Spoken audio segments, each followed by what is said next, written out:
I'll be there to lift you through it all. In the glow of the sunrise, our spirits take flight. Together we're unstoppable, shining through the night. With every step we take, hand in hand we'll go. In this dance of life, our love will always flow. When your crown feels heavy, slipping from your grace, I'll be there to steady, put a smile on your face. Through the highs and lows, the laughter and the tears, I'll be by your side, dissolving all your fears. In the breeze of summer nights, under starlit skies, we'll share our secrets, no need for disguise. With each whispered promise, our bond becomes strong. In a sisterhood of ours, we always belong. When storms start to gather and skies turn gray, we'll find shelter together, come what may. For in unity's embrace, we discover our might. Side by side we'll conquer till morning light. With every heartbeat echoing the songs of old, our connection's timeless, a story to be told. Through festival grounds where laughter's abound, we'll dance to the rhythm of love we found. So here's to us and the journey we share, a friendship unbreakable beyond compare. For when life gets tough and dreams seem far away, together we'll rise and greet each new day. In this soulful harmony that binds us tight, our sisterhood shines with a radiant light. With every note we sing and every dream we chase. Hello, everyone. I am Dr. Kim Wilson. I am fixing your crowns, and tonight's topic is stalking who's watching. Tonight, we're going to talk about different forms of stalking, also how you can, the signs of someone stalking you. Um, I have a expert that will be coming up to help me, anti-violence. So you guys come on in. Let us know that you are in the chat by saying hello. Good evening, anti-violence. How are you doing tonight? Tonight, y'all, my eyes are swollen. This bad allergic reaction I am having has my eyes itchy and burning. So I will not be miking up. Hello, Loletta. How are you doing, love? I will not be camming up because I feel a hot mess, but I am here. Hello, I'm Cheryl Wagner. How you doing? I am here. My eyes are so puffy, y'all. Let me show y'all how my eyes look. And a lot of people think I wear contacts, but I do not. Let me show y'all.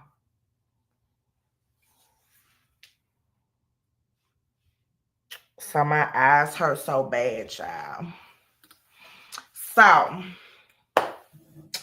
I am not on the camera. Hello, Miss Sharon. Hello, sis. How are you? Y'all come on. As I stated, tonight's topic is stalking. Who's watching? My girl, anti-violence, she's an advocate. She's also trained. She's a real advocate for those out there that likes to call themselves advocates, but really is not. But she is really an advocate. She specializes in different fields. She can give you guys her dossier, her resume, but I love her. And so she has been gracious enough to come on the panel and help me out. Again, the information that we will be given is not to treat anyone, to persuade anyone. It is simply to reach you and teach you and elevate you and bless you. Okay, so the information is not for treating purposes. I am going to put the banner up because we always like to make sure that we share information if you or anyone you know is a victim of domestic violence, bullying, or anything. These are the resources that you can call. Also, if you want to bless the host, there is my Cash App. So we're going to get on into it. Anti-violence, I am going to grab the link. Yes, Miss Cheryl, I took some Benadryl, and that Benadryl take me on out of there. Yeah, it got bags under my eyes. It got hives all on my face, y'all. I'm allergic to just about anything, so I knew better than to order something I seen off TikTok and put it on my face. Sometimes when you do silly stuff, you get silly rewards. So it'll take a few days and it'll slowly, gradually go away.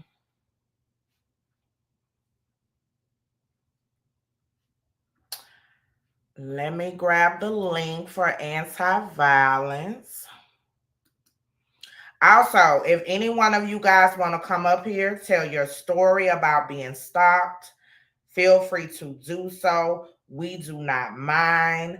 I have a story of stalking. I know some of you women or men, gentlemen, we welcome all. I know a lot of people say I just be talking directly to the women, but I also have counseled a lot of men as well.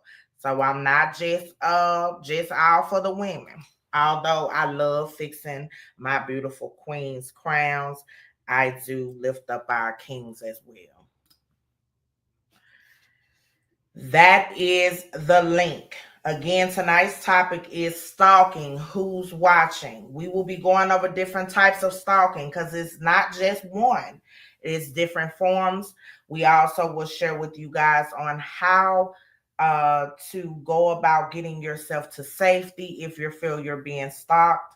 Stalking is not something to take lightly, it can end your life. You can be unalived by someone that is that attached to you. They will harm you if they feel like they cannot have you. So we're going to go over, we're going to first start with the rejected stalker.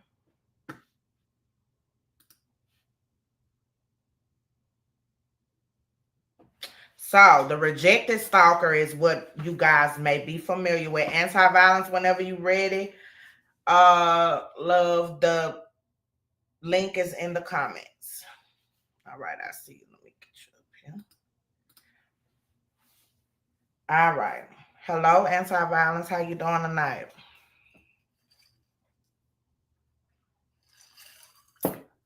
Uh-oh.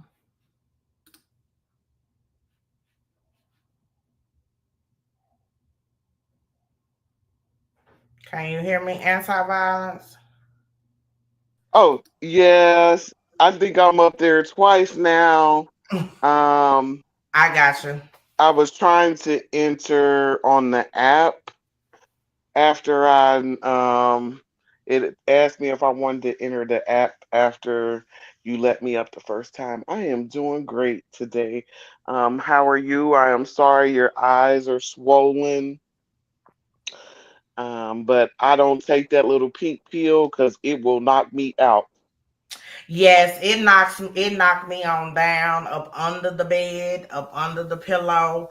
And that's not good when you have a 7-year-old and a puppy because I woke up and my house was a mess. So I only took one. The last few nights I had been taking two, which was a major mistake. Um, and so I almost overslept to get her to school this morning. We had to hustle and bustle this morning.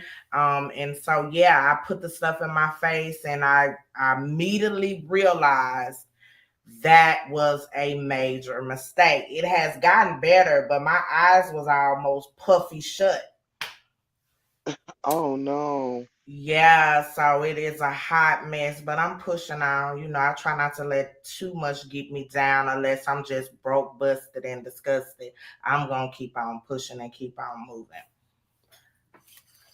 So, Yeah. guys, tonight we were going to do another topic. Anti-violence sent me some information that I was reading during my meditation time, and I was like, wow, people, especially women or also men that live alone, because stalking is not just for women.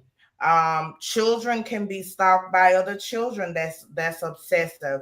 And so we're going to get into the different forms of stalking, what you can do to protect yourself, how to see the signs of stalking, and also I will open up the panel as always to anybody that has been stalked that may want to tell their story. Um, I have a story I will share about stalking when we get into the different forms. Hello, protect your peace, love. How are you? So I would. What we doing? What I did?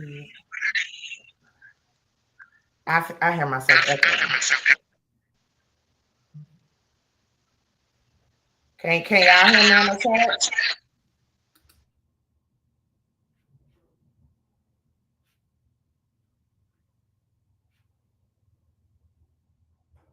Give me a yes if y'all can hear me. I think that was your mic, anti-violence. Hey, what's the word? Welcome, love. How are you doing tonight? Thanks for coming in. Welcome, everyone that's coming in. I'm Dr. Kimberly Wilson. We have anti-violence on the panel. I hope that you guys are having a very blessed night, and we're going to get into anti-violence. Your mic is echoing, I believe. Okay, let me stop it. Or Okay. or Hey, Miss Jasmine. All right, we're going to get into it. Anti-violence will be right back. I think her mic was echoing. It brought her up twice, I believe. Uh, we're going to first talk about the rejected stalker. As I stated, anybody that want to tell their stories, please feel free. Rejecting stalking arises in a context of breakdown of a close relationship. That's the form of stalking you guys may be familiar with. Victims are usually formal sexually intimate. However, family members, close friends, or others with a very close relationship to the stalker can also become targets of rejected stalking. The initial motivation of rejected stalking is either attempting to reconcile the relationship or to exact revenge for preconceived rejection. In many cases, rejected stalkers present as your friend, they can't get over you, and they play the victim, and sometimes appear to want their relationship back, while at other times they are clearly angry and want revenge on the victim. In some cases, protracted stalking, the behavior is maintained because a substance for the past relationship, as it also allows the stalker to continue to feel close to the victim. In other cases, the behavior is maintained because it allows the stalker to salvage their damaged self esteem and feel better about themselves. Okay, so we're going to get into the rejected stalker. Okay, I had someone when I was coming up in college getting my master's degree. Um, I had someone, we had went out on a couple of dates, and I felt like it was just something off about him. I couldn't quite put my finger on it, but he was a little off. On my term, he was a little batshit crazy. He was given vibes of being batshit crazy. So, me, I never coming up in college, I wasn't the type to settle down. I had no kids. I believed in handling my business, and settling down with a guy just wasn't my thing. I was very open and honest about that. Um, but if I was gonna settle, it was gonna be a guy that mentally had it where it needed to be, and he just seemed as if he had a few screws that wasn't quite tightened up enough. And so after going on several dates with him, I realized that, nah, I might want to cut this off. He was getting too attached only on a few dates. There was no hugs, no kisses, no sexual contact, anything. And he was already talking about dating, being booed up, dressing alike. It just was starting to weird me out because I had already told him, hey, sir, it's nothing. You gets nothing. We're not gonna have anything. I don't want a serious relationship. We can casually go out on dates and kind of hang out or whatever. So I cut him off. You guys know, around this time, that's when the flip phones was very, very popular. So he would call in the two-way pagers. He would either blow me up on my two-way. He will call my little flip phone. I'm talking about back to back. He will be paging my little two-way with the 911. The guy was just a basket case. And so he will start appearing at places that I know he shouldn't be in. And then he began to follow me. So I knew then I had a weirdo on my hands. So I end up having to get restraining order against him. And then he violated the restraining order and ended up getting arrested for it. And this was because he was rejected. So the rejection stalking is, I find that most people are more familiar with that, especially if you have been in a relationship or if you consider yourself that girl or that guy, and you may be who someone really, really wants to be with, then they will stalk your behind when they eventually get an opportunity to, if they got a few screws missing. Hey Felicia, sis. Not my face has, my eyes so got baggy, itchy, hives all over my face. It is a hot mess, but I am doing well. Check your text. I text you. So we're talking about rejected stalking. Have anyone else in the comments been a victim of rejected stalking? And remember, it doesn't have to be an intimate partner or someone you dated. It can be a close friend, like you had a friend that you no longer wanted to be friends with, and she was so attached that he or she decided that they were going to just continue to try to invade your life.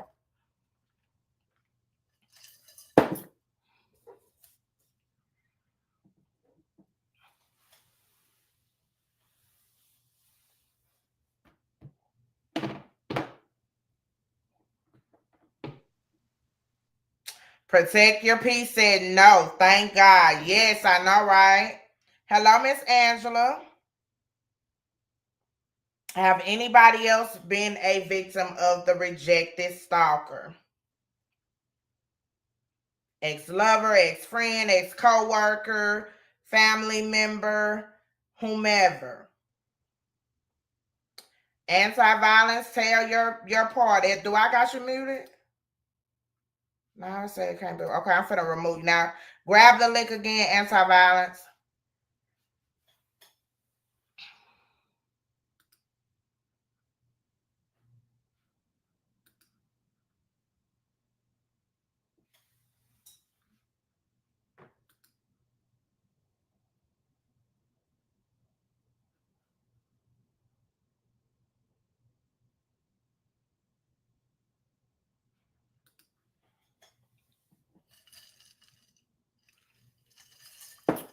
So yeah, I was a victim of rejected stalking.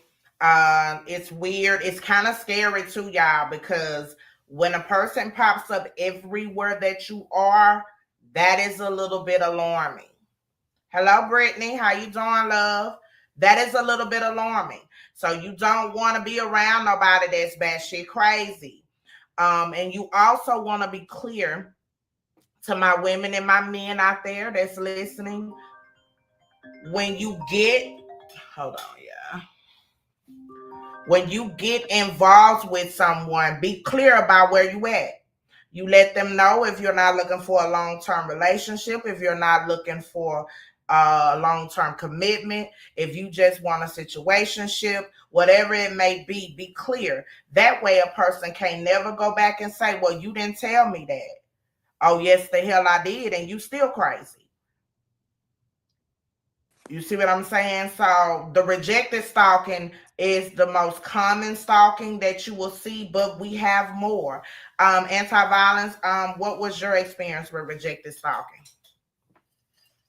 Just I think I had a conversation with you last week when I left my kid's father, and our relationship ended. He began to stalk and follow me. Um, One night, I had went out to a bar with another guy, and we had been separated for a while. And he was with somebody else. I was kind of seeing somebody else, and he started texting me.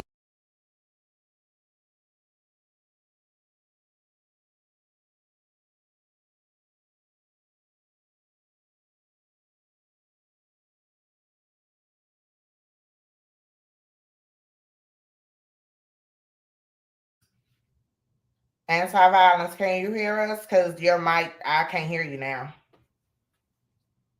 You can't hear me at all. Okay, I Hold can hear you on. now. I don't. What in the world is going on with our connection tonight? Uh, I Girl, I don't have know. no It just it just disconnected me, dropped me off of the stream yard, knocked me out for no reason at all. But can y'all hear me now? I can chat. Can you hear her?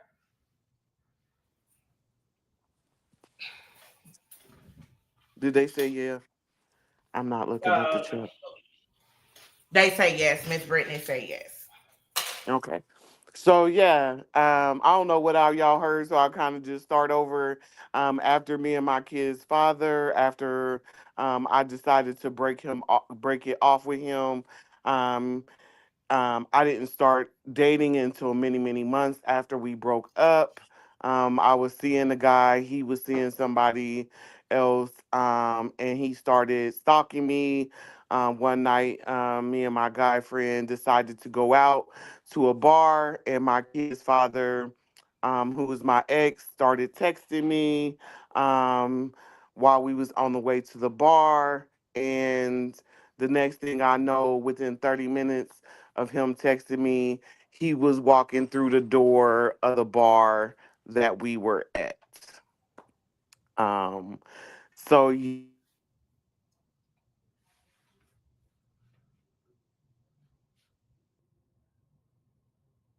So did you end up having to get a restraining order on him? Because that's weird. yes, I did end up because it was already a domestic violence. Um, we were separating because I dealt with abuse in the relationship anyway. Um, And so I did end up getting a protection order on the grounds of the domestic violence. And then he also started stalking me. And I noticed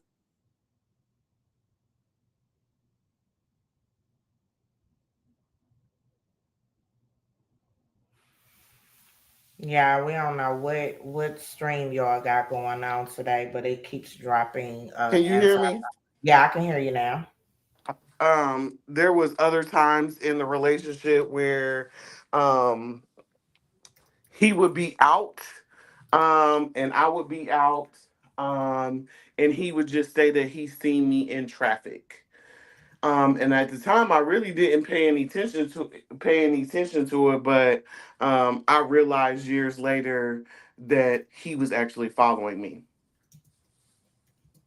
Yeah, so it was crazy. But yes, I had a protection order for 3 years. They typically the max is typically 5 years. But then I recently heard if the judge wants to, he can give you a protection order indefinitely. So I don't know what extreme you would have to go through messing with someone, but I've heard of judges recently issuing indefinite protection orders. It depends on your state. Here in Louisiana, that person would have then have caused you bodily harm, injury, um, or something with repeated offenses for it to become permanent, without that time constraint on it. So you definitely need to check with your state laws on what would deem a mandatory life protection order, because states vary. I know Louisiana, we kind of still stuck in the dark ages a little bit. So their laws, a person literally have to been and beat you to death or attempted to kill you, for you to get a restraining order without the time limitations on it. You also in Louisiana, there you can't get an annulment unless you have been a victim of domestic violence and you guys was not married that long. Then you can get an annulment. Other than that, you stuck with that person. So different states have different laws on that. And Louisiana, you have to be damn near dead. That's good Sad. information.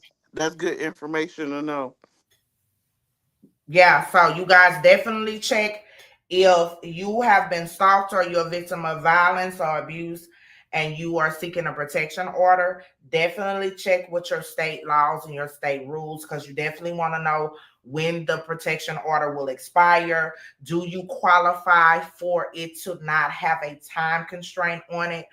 Um, and it really just depends on your state. I do know Louisiana, you have to be damn near dead, pretty much. Yep.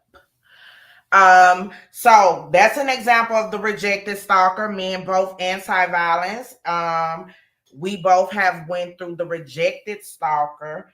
Anyone else in the chat have been a victim of rejected stalker that would like to share before we move on to the next one? Yes, Loli, it is a mess, hot mess. And a lot of these laws are so outdated, they need to be changed. I'm actually working on a domestic violence law that will change the way they handle us victims. It is absurd. It is not right. That's why a lot of people are being killed by their attacker, because they are just downright, it needs to be reevaluated. All right, so we're going to move on to the resentful stalker. This one also is one of the common ones that you see, the resentful stalker. And resentful stalking arises when the stalker feels as though they have been mistreated or that they are the victim of some form of injustice or humiliation. Victims are strangers or acquaintances who are seen to have mistreated the stalker. Resentful stalking can arise out of severe mental illness when the perpetrator develops paranoid beliefs about the victim and uses stalking as a way of getting back at the victim. The initial motivation for stalking is the desire for revenge or to even the score, and the stalking is maintained by the sense of power and control that the stalker derives from inducing fear in the victim. Often, resentful stalkers present themselves as a victim who is justified in using stalking to fight back against an oppression person or organization. I know you guys have heard of resentful stalking. Even on these YouTube streets, we seem to have a lot of resentful stalkers that need two things. What is my two things, chat? Jail or the straitjacket. It's a lot of resentful stalkers. So, have That's what anyone had? Dr. Kim. That's what I was gonna say. We got a lot of resentful stalkers on YouTube. Yes, yes. That will be the term for the stalkers in these YouTube streets. They are called resentful stalkers. And as you at the what was it, the third line, it says resentful stalking can arise out of a severe mental illness. When the perpetrator develops paranoid beliefs about the victim and uses stalking as a way of getting back at them. Right? And that's what we see in these YouTube streets. We see the resentful stalker. We see the mental illness shining like a penny. And so have anyone been a victim of resentful stalking? Anti, have you been a victim of resentful stalking? No, not on social media because I tend to keep, like I said, just because of my D- no, no, I haven't. Just because I keep my life super private because of my profession. So, not yet. I'm very strategic in how I maneuver on social media and things. So, no, I have not been a victim of a resentful stalker yet. I too have not been a victim of a resentful stalker, because, like you, I also move very strategically. My movements is somewhat calculated. I don't put myself at risk for no one to trick me out of my spot and what I have worked for, and I have gotten elevated to the position that I'm in. So I really move really, but the resentful stalkers, as I just read, guys, that is the definition of these weirdos in these YouTube streets. They are called resentful stalkers. And as the medical terminology just said, resentful stalking can arise out of a severe mental illness when the perpetrator develops paranoid beliefs about the victim and uses stalking as a way of getting back at the victim. So does it sound familiar? Yes. And those type of people, we have two places for them, jail or the straitjacket. Most of them need both. So, Felicia, says we're talking about different forms of stalking, and have you had any one of these happen to you? We went over the rejected stalker, where it can arise from a close relationship, a former lover, family member, etc. And then we are now talking about the resentful stalkers. And so the resentful stalkers have arise out of severe mental illness. And we were saying that the resentful stalkers is what is going on in these YouTube streets. They are called resentful stalkers, and it's a place for them. Um, and they need to go there fast. Me and anti-violence stated we both have been a victim of the rejected stalker, but we have not been a victim of the resentful stalker. Felicia, you are a victim of resentful stalking from about 8 people.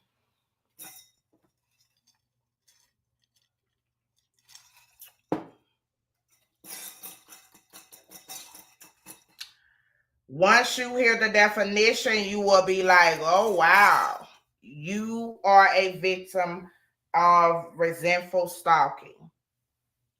All right. So no one else has been a victim of resentful stalking.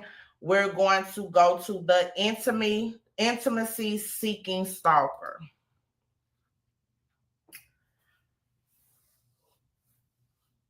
The intimacy seeking stalking arises out of a context of loneliness and a lack of close confidant.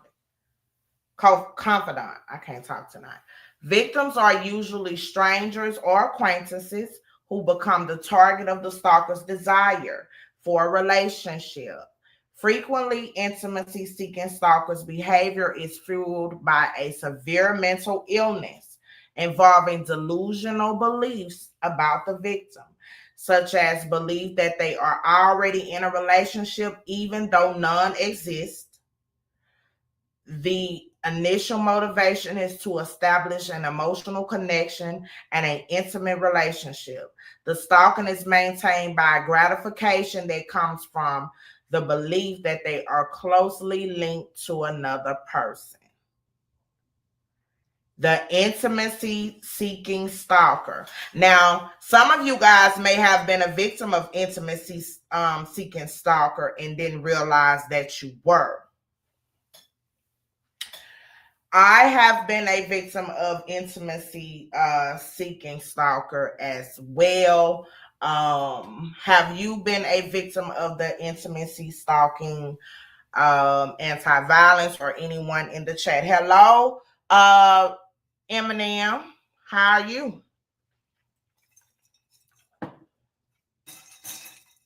Yes, I have. I'm gonna give you guys a non-medical terminology of what an intimacy seeking stalker is. Someone that you've never dated that likes you, someone that will not take no for an answer. They believe that y'all are destined to be together, even though you like, oh, you're not even my type. And they continue on trying and attempting to have this dreamland relationship. They won't stop calling. You put them on the block list. They call you from another phone. That is an example of the intimacy seeking stalker.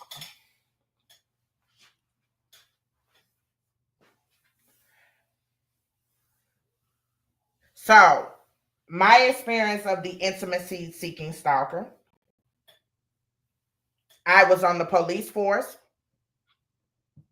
One of my fellow officers thought that it was okay to make these weird passes at me. He would always say something sexual. He got turned in. Once I turned him into the captain, it seems as if it made it worse. He would see me walk by. He would grab himself. He would leave these little weird notes in my locker. And he had been telling everybody that we was going to be in this relationship. We was going to get married. Neither one of us had kids. We were going to have kids. Well, because of his behavior, he got suspended without pay. And then the conduct continued and he ended up losing his job. He was batshit crazy as well. And probably if they would have allowed the creep to continue to carry a badge, he probably would have victimized someone else and may have violated someone else as well. So that is my story of the intimacy seeking stalker.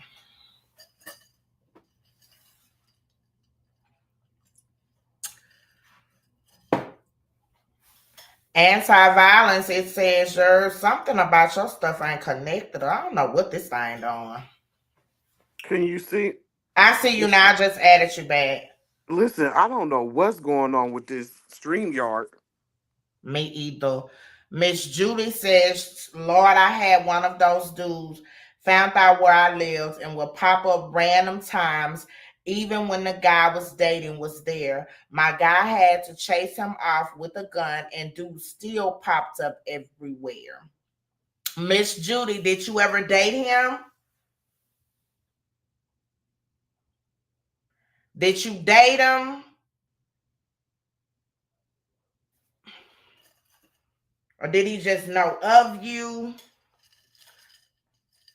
I really hate that happened to you. That's weird. That is not normal behavior. Miss Angela says she has not experienced any of that. Miss Eminem says she has not. Hello, Team Bivens Love. How are you? Brittany says she has not experienced any of that. I'm glad y'all didn't, because when I tell you batshit crazy, and it is very scary, like you wondering how this person just pops out of nowhere, like it will make the hair stand up on the back of your neck, literally.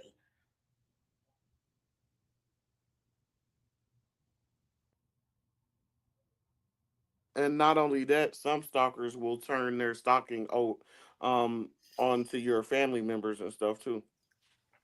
That is correct. Anti-violence is correct. If they cannot get to you, they will start stalking your children, your parents, your sister, just to be close to you by any means necessary. They will do so.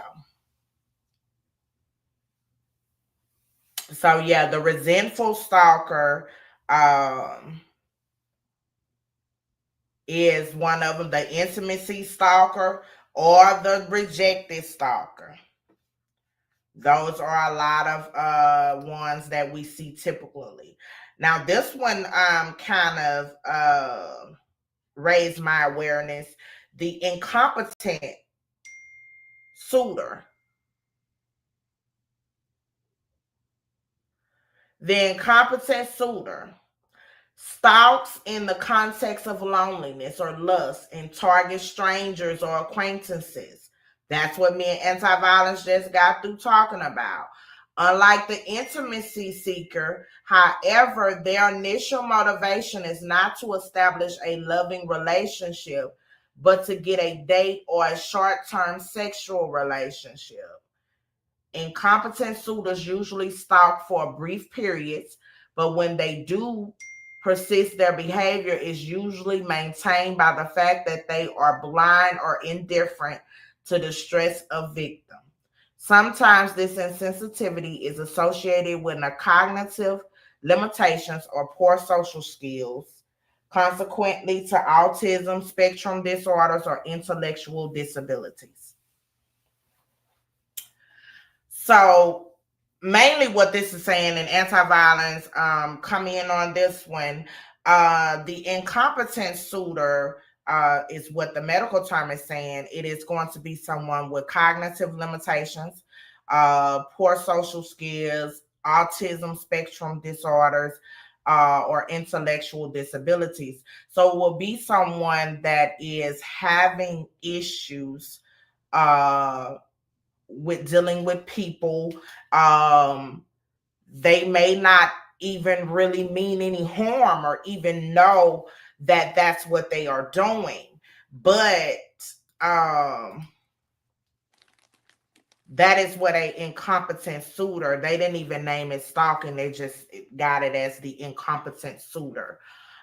So you find those type of people are more just looking for a friend or looking for an acquaintance, someone to not treat them like they have issues. Do you agree, anti-violence?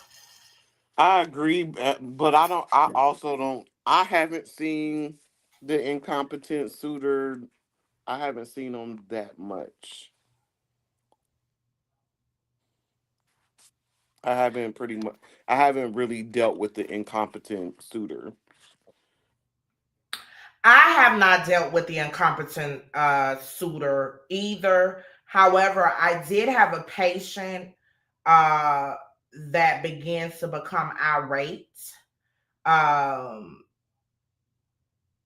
I can't say what his issue was because I violated HIPAA, but he was very aggressive. Just say it was very serious. I deal with acute mental health that'll give you kind of a spectrum of what I'm talking about. And he began to be irate because I would not allow him to take me out. Every time he would talk about it, I will deter the conversation to something else. So he will feel like I'm belittling him. And it's kind of close to the incompetent suitor. Um, but he did not suffer from autism or cognitive limitations or intellectual disabilities. but he was very aggressive, very just irate, insisted on I have to go out on a date with him. And that is a no-go. But he insisted, to say the least. I no longer could be his therapist at that point because I'm not getting anywhere in your head.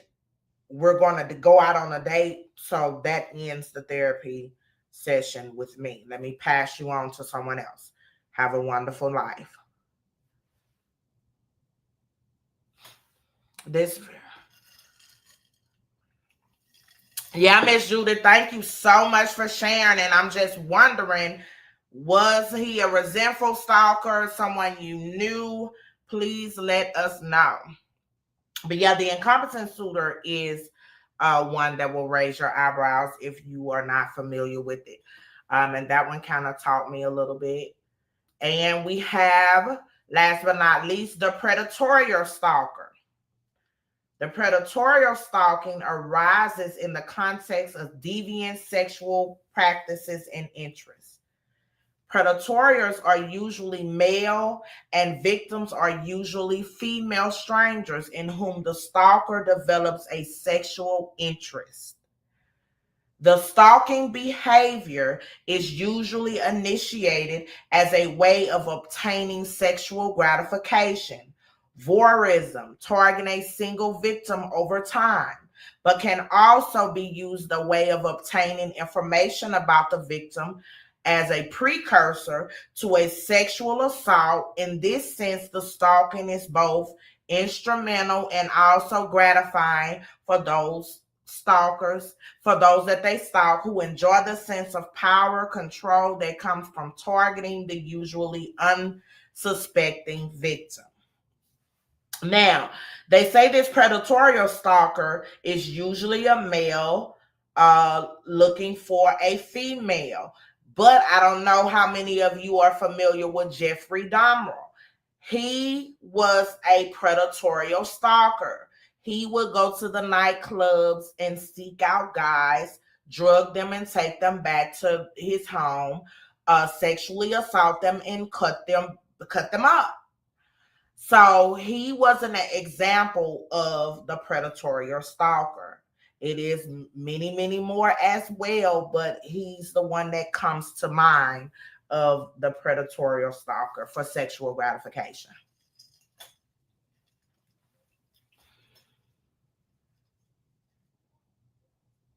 You have anything to add on that one, Anti? Nothing other than Jeffrey Dahmer was sick. Oh yeah. Oh yeah. He was I did one of my reports when I was getting my bachelor's in criminal justice, and I just could not believe And if um I remember correctly, wasn't most of his victims black? they were, and they were a couple of them was Asian, but they were men of color. He Hmm. preferred men of color. Hmm. Child, that man was back. It's crazy. Yeah, he was off his rocker. He was very ill, and he will precisely cut them up and put their body parts in a Ziploc bag. He was very sick, but yeah, he preferred men of color. He had a few Asians, but most of them were uh black. They most of them were African American, and so he would seek them out, and his was for sexual gratification, but it was also to kill. It's a female killer as well. Let me show you guys that the guy wanted to have sex with her, and she killed him because he wanted to have sex with her. Let me show you guys this really quickly. I just thought about her. She was a trip, honey. Let me show y'all Sister Good. She was off the chain. Was that a recent case? No, she was just, I did a short on her. I'm finna show y'all the short of how she was just answering. Hold on, let me find. Wait a minute, let me go back. She was just answering nonchalantly. And the only thing that hurt her is because she was in jail and she was not going to be able to see her children. But she did not care. She was like, yeah, I killed him. Oh, well, yeah, I did. I recently seen something like that. It might have been your video. Yeah, it was yeah, she was like, oh well.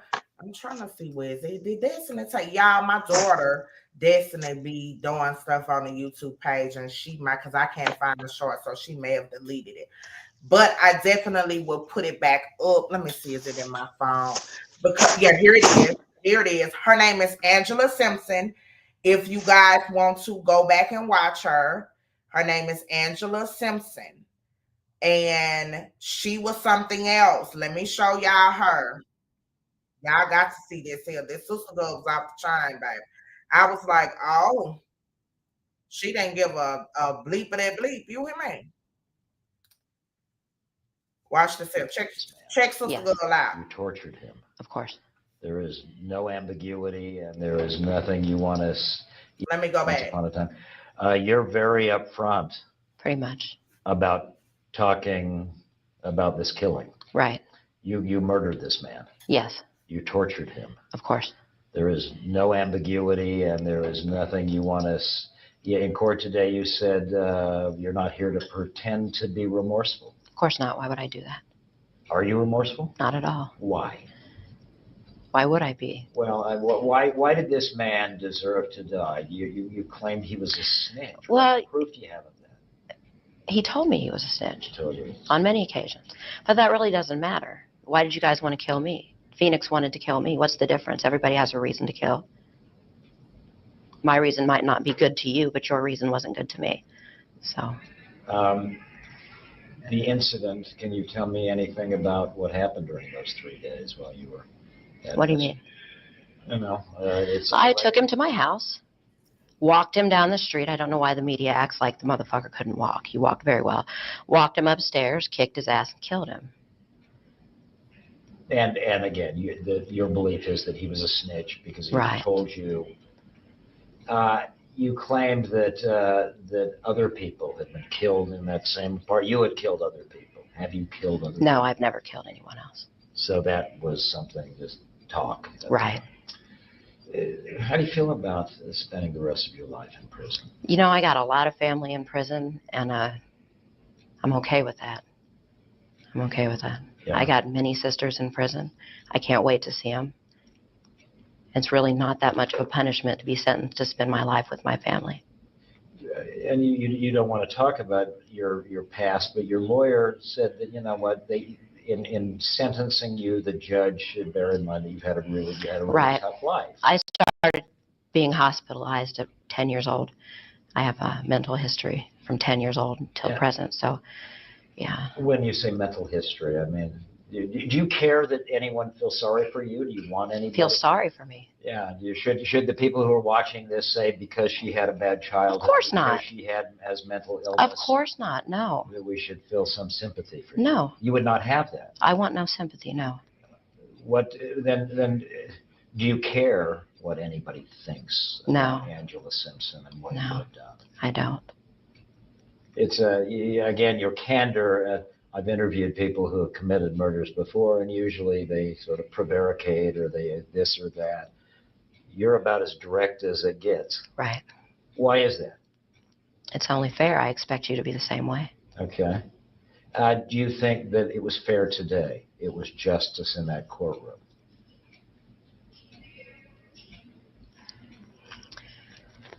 No, I don't. Why? I should have gotten the death penalty. Did you want the death penalty? No, I prefer to spend my life with my sisters, but yeah, I do believe that would have been justice. So you deserve death penalty, but you're glad that you got what you got. Right. Because you. Right. When you say your sisters, you're talking about women you know in prison. Right. Okay. And have you found that there is some bonding and that you have made friends here that will be of some comfort to you when you're in prison? Most definitely, yes. Most definitely, yes. Yeah. What has the experience been like here in this facility? Horrible. Really? Yes, it's terrible. Jail is awful. They don't, they have no, well, they have no compassion. They don't give us the things we need here. Will prison to your understanding? I certainly hope so, yes. yeah. Have you done time in prison? No. So you're hoping that it will be a better existence. Yes, definitely. You're a young woman, 36 years old. You could be there a long time. Right. Right. But your belief is that you deserve the death penalty. Definitely. Well, I believe God. That's what God says. Unless God is wrong, which I doubt. So. And would God has told you that, or you just believe that? I believe eye that. for an eye. Right. Right. I expected to die for this.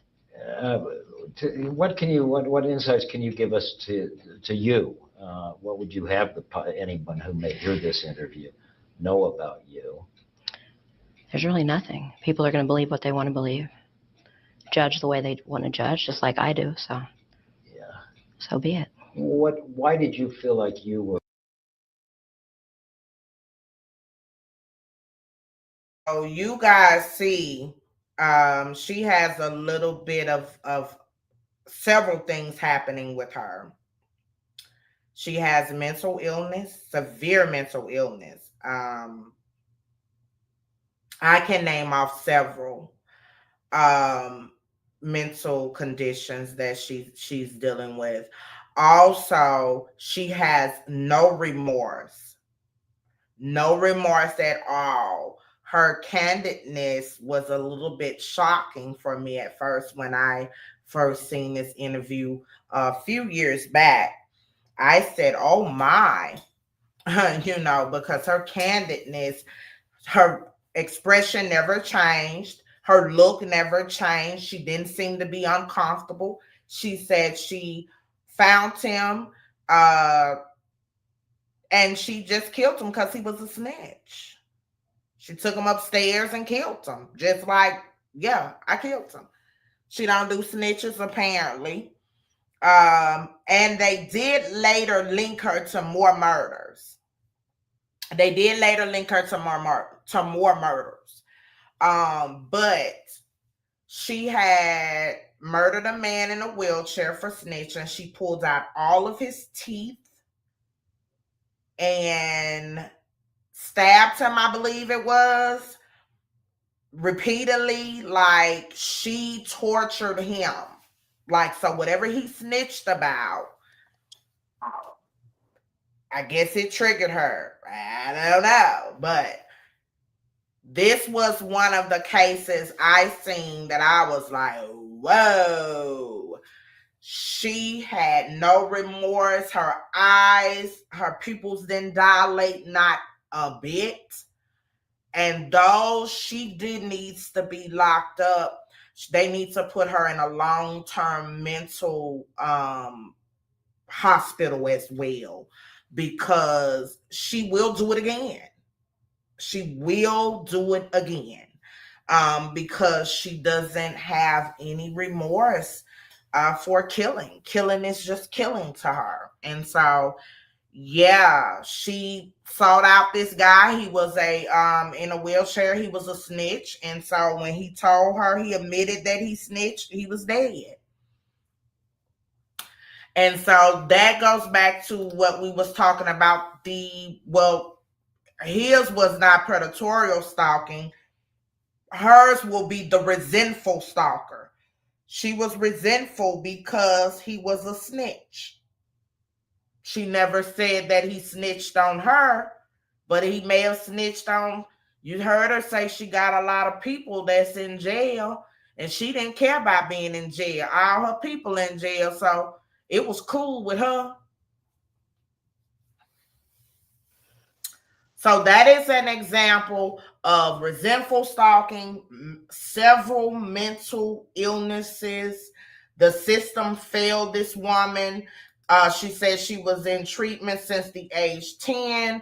Whoever was her therapist, if she was going, needs to have their license taken away. She should have never been in society to be able to commit this heinous crime. Absolutely not. Her eyes are very dark. As I stated, her pupils did not dilate, not one bit. That's a clear indication. Yes, Miss Angela, go back and watch the whole entire interview. It is going to really trip you out. Her name is Angela Simpson, if you guys want to look her up. And she is the epitome of not giving a damn. So, I those are. typed Go Kim. ahead. Go ahead, answer. I typed in the chat. I don't know if you had seen it when you was playing it. I said it's the blank face for me. Yeah, she had the blank face. It's only 12 minutes. So, Angela, I'm going to go ahead on and play the rest so y'all can really get a glimpse of mental health, stalking because you feel like it, and killing a man in a wheelchair because you felt like it. Then she pulled all his teeth out. So she tripped out and don't care. She going with her homies and her friends. I'll be scared to death. I cannot do no jail time under no circumstances. I'll be crying, please, somebody, please come and get me. We're in a position to be the judge and jury in Terry Neely's life. I'm not sure. I mean, I'm really not trying to be to get Right. you angry, but I want to see you say I killed this guy, he deserved to die, blah blah blah. I mean, it's there. You're up front. I want to know if you have any concerns about what put you in that position to do that to them. It was just too much. The things he talked about, it was too much. Do you believe him? I mean, lots of people go around claiming I'm a snitch or make themselves. Really, you don't say. Well, I think they talk about law. I know people coming. I've got associations with law enforcement. You know, I've got this. I'm a friend with this. Do you happen to have a list of those people? They name drop. Well, maybe in the circle, but you know what I'm saying. People say lots of things to make themselves sort of look. Well, he picked the wrong nigger to say that to. If he wanted to brag about putting so many people in prison, he picked the wrong person. And that's what did it to him. That's why you. What, the bragging? The bragging about putting people in prison. Right. People you knew? No, I don't know any of them. Okay. Do you believe him? Do you think he really was a snitch? She's still in jail. Oops, if he wasn't. Yes, I believe he was. Yeah. Do you have family? I do. From an adopted family, or I have 4 children. You have 4 children. I do have 4 children. Where are they? El Mirage. What is how they doing, and how is it for you to be separated from them?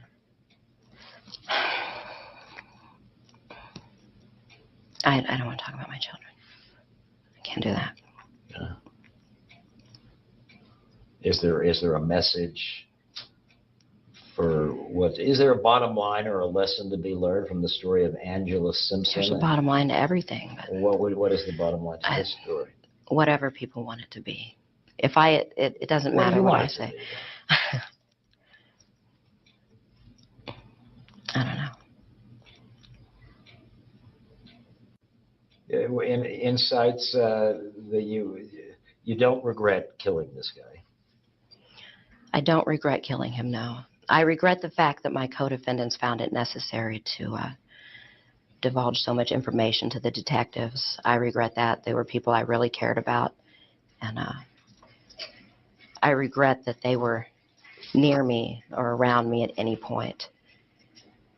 And then helped prosecutors. Helped the prosecution, correct. You aggravated those people. Definitely, because they didn't know, they weren't actually with me during any of my crimes. So for them to say that they were, to try to get lesser sentences, was a little heartbreaking for me. So friends of yours lied to prosecutors and lied to police. Correct. Dropped the dime on you. Correct. They snitched on you. Correct.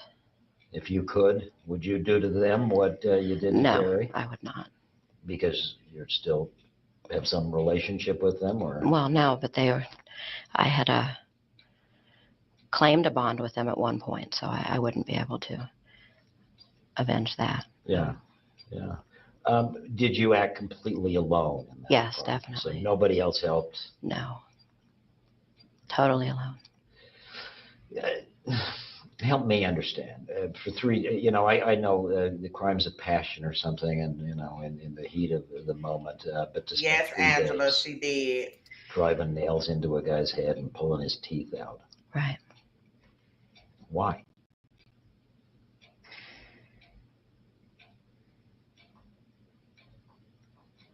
I found it necessary. Did you find it pleasurable or exciting, or was this It's just necessary. necessary? Right. So this was more like a business-like proposition. You were doing something that you felt a job that needed to be done. Right. Really? Right. And whatever came into your head, I'm going to drive a nail into his head. Or was this just a symptom of what was at hand in that apartment? Right. Yeah. Right. Your moment. I'd like to, because we've got to get run back, and Right. I want to get what you say on television. And I'm grateful that you would be willing to talk to us, and I wish you the best under these Thank you. circumstances.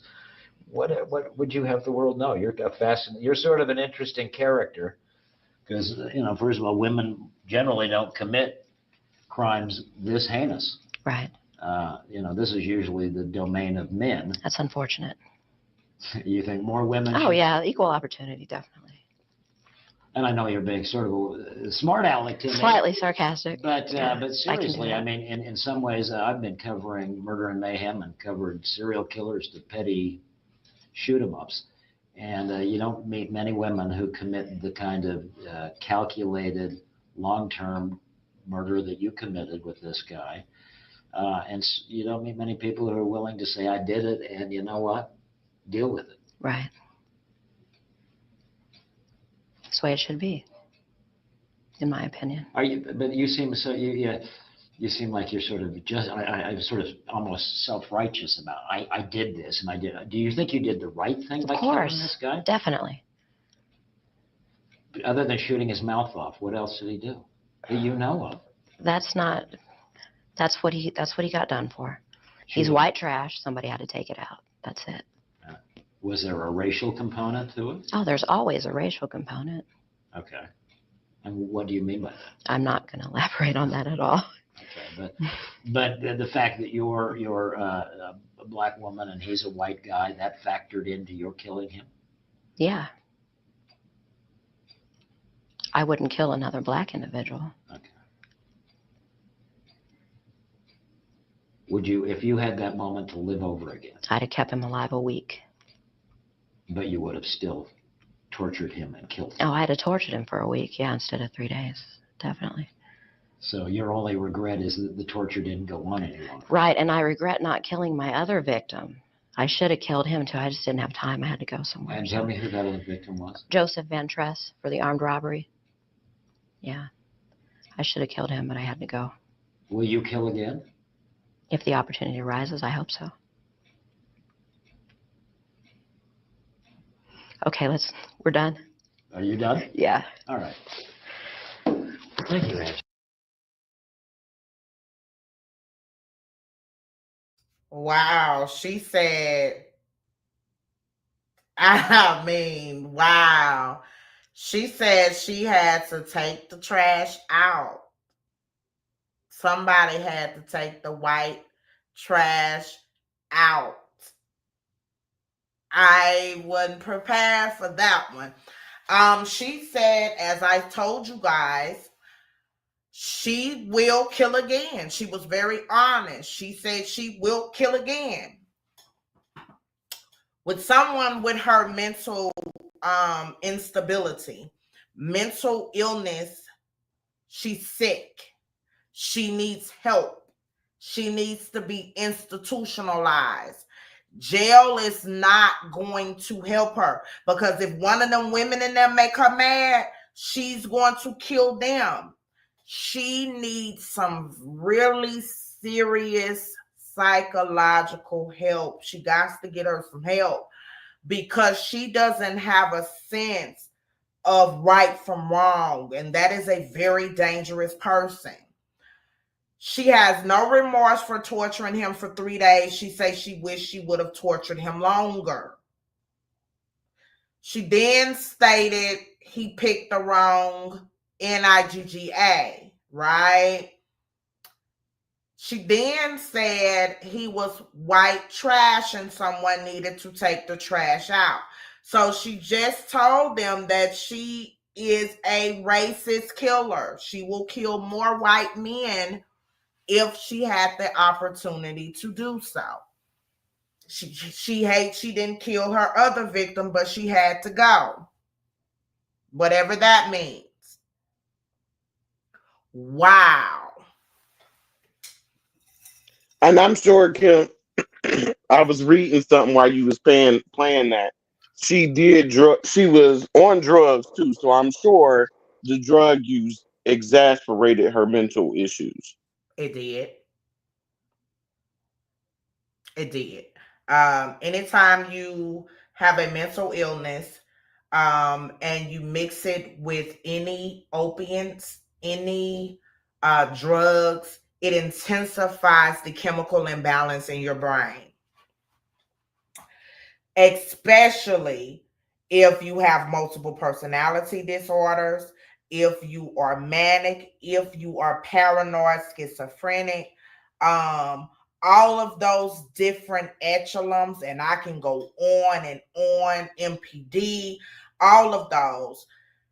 And you take anything, opiates, you take mushrooms, snort the coke, crack, whatever is your vice, it's going to intensify the symptoms of whatever illness that you're dealing with. And for her drug of choice, what was her drug of choice, Anti? Hold on, let me see if it actually says what her drug of choice was.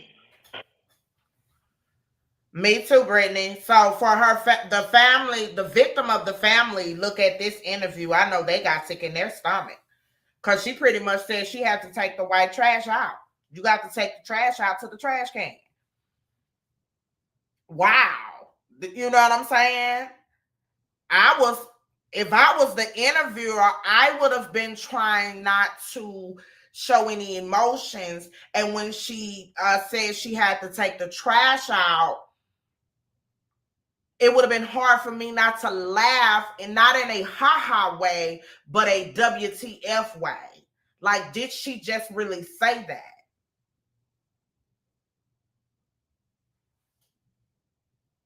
It doesn't say what drugs she was on. It just says that she was on drugs too, and it also said that's how she lured him there is by promising him sex and drugs. Right. And the only time she does have a soft spot, she has 4 children. The only time her eyes watered is when he talked about her children. She didn't no longer want to speak about them. That's the only time she had any emotion, was her babies. That was the only time.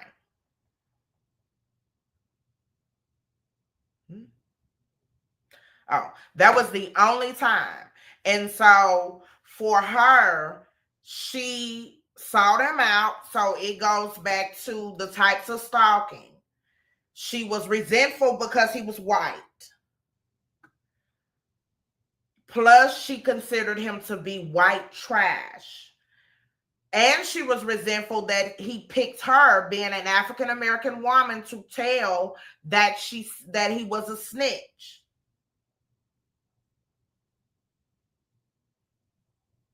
So, what does the resentful stalking say? It arises out of a severe mental illness.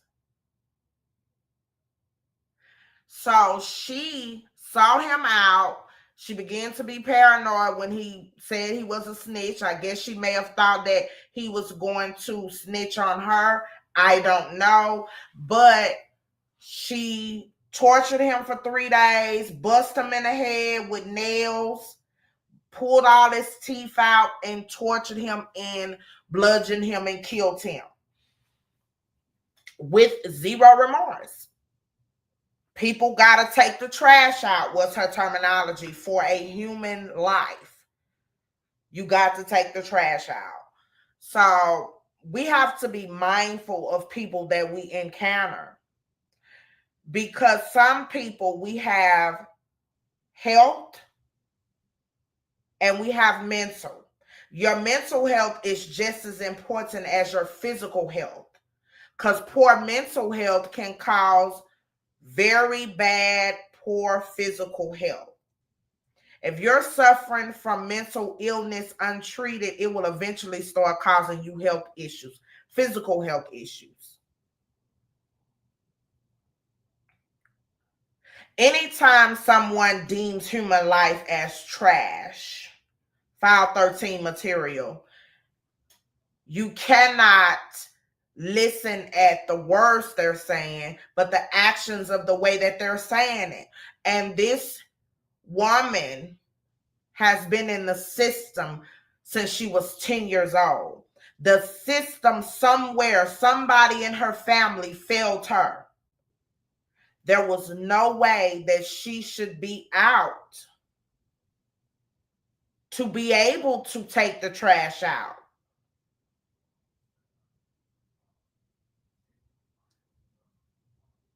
So, as a young 10-year-old, she wasn't responsible for herself. So, who was responsible for her that did not get the help that she needed? Because she needed some long-term treatment.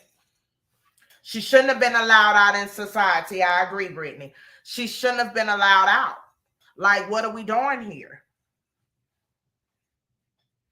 And you do have those therapists that'll just write you a prescription, because listen, guys, it's all about money.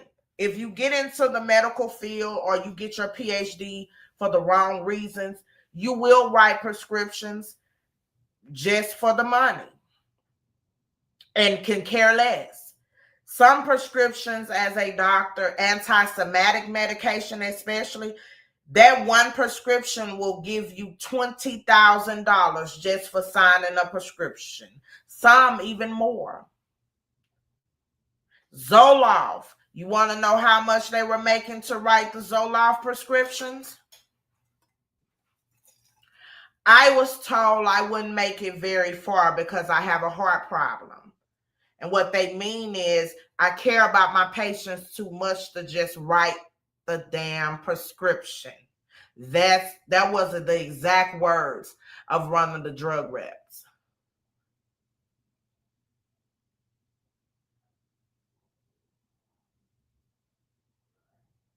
So, with that being said, before you allow a doctor to prescribe you something, go look at the side effects of how would it benefit you? Do the benefits outweigh the side effects that you're going to have? Because you got to weigh whether that doctor is in it to win it, or is that doctor in it to help you, to make you get better, or, as I said, in it to win it. The prescription is lining he or she pockets, and you want to make sure they in it to treat people instead of harm people. So you can't be taking everything they prescribe to you, whether it's for your physical health or your mental health. You got anything to add, Anti? Whew, no, I'm still look. I got her picture, the picture of her in my head now. Like, I just cannot believe her, the blank look on her face, like no emotion, no remorse. But oh, I did want to say something. How did her therapist fail her in the capacity of what she did? I mean, because she had to know that she was dangerous if she was actually going to therapy on a regular basis. Well, because of her age back then, they were just passing the little I hate to say it, but I'm gonna keep it 100. Back then, they were just passing little black kids along because then they didn't get paid much if they did not have high insurance or high money and they was a little dark skinned. They wasn't gonna get paid much. So they'll just put something on your progress note and they keep it moving.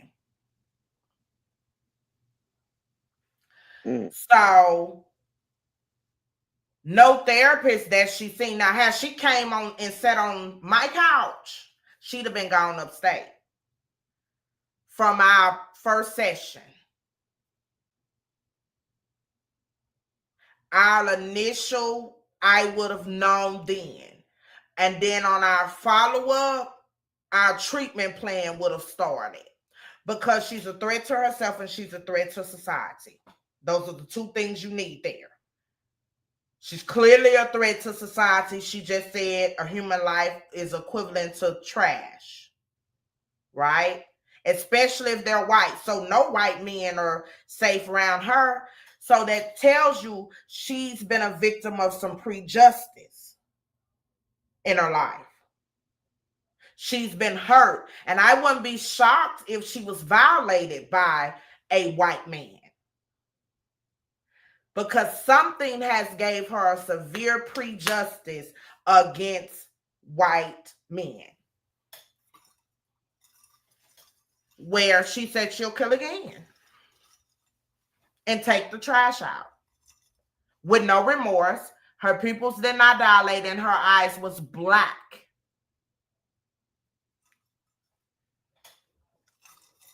No life, no getting through to her was in her eyes. Brittany, I would have been a little nervous as well. Her candidness would have been a little off-putting for me. She's definitely psychotic. Oh, excuse me. She's definitely psychotic, and he's a white man, so he was considered trash as well. And she kept laughing. Like, who laughs during with a stable-minded person? Who laughs during the mutilation of someone? And she just was grinning. The only time, as I stated, she did not find it kiki gaga is when he mentioned her children. Her 4 children is her only soft spot. And I noticed she didn't want to talk about them. No, and her eyes teared up. Her water came in her eyes. It made her very uncomfortable. As you see, she kept looking down. At first, she kept giving him eye contact. When he started talking about her children, she started biting her lip more, and then she was ready to end she only answered a few more questions after that, but she began to be uncomfortable, and she ended the interview. Yes, Brittany, she smiled all through the interview. She was just like, oh, well, I killed him. And he was like, it's almost like a badge of honor for you. And she was like, yeah, it is. She got the poor white trash, is what she said. And so if someone asks the right interview questions, if she would do an interview with the right questions, she would say, someone violated her. It may have not been sexually, but someone wronged her of white race, and it really bothered her, and she developed hatred towards them for it.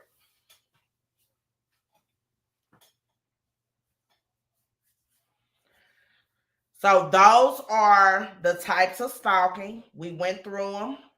That one is the rejected stalker, the resentful stalker, the intimacy seeking stalker, the incompetent suitor, and the predatory stalker. We gave examples of the predatory stalker. The resentful stalker was Miss Angela Simpson.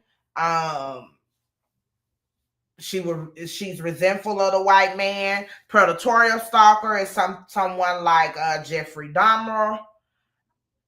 Um, Y'all know his story. He was, as we said, batshit crazy. He stalked predominantly black guys for sexual gratification, and then he will cut them up. And so, did you have any examples of stalking, anti? Um, I didn't know if you wanted stalkers or different types of stalking because there is several different kinds of stalking. There could be technology facilitated stalking behavior. A lot of people don't even know. We don't focus on it a lot, but people are elderly can also be stalked. Unfortunately, they call it stalking later on in life.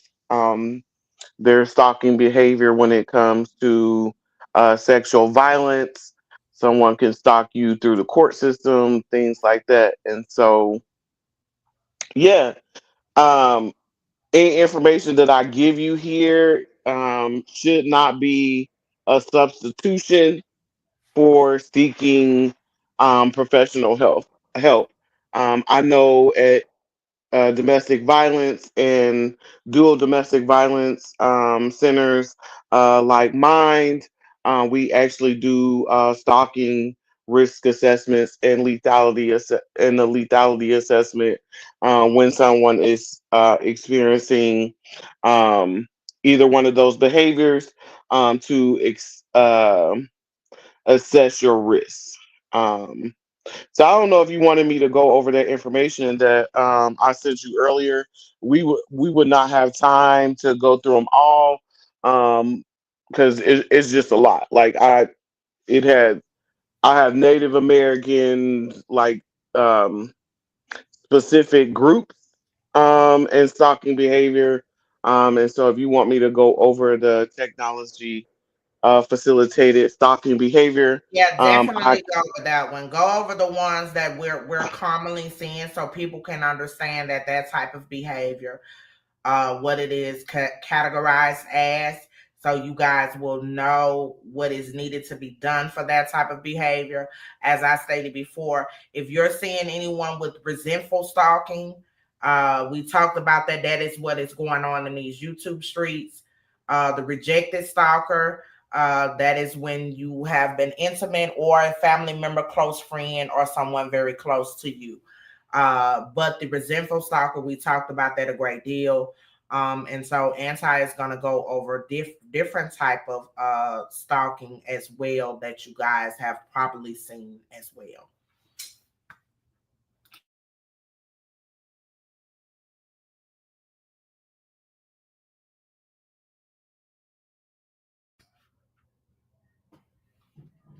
And if anybody wants to elaborate or share their experience of any stalking, please don't hesitate. Just tell me to drop the link and I will do so. But Angela Simpson, girl, you say you taking the trash out on human life.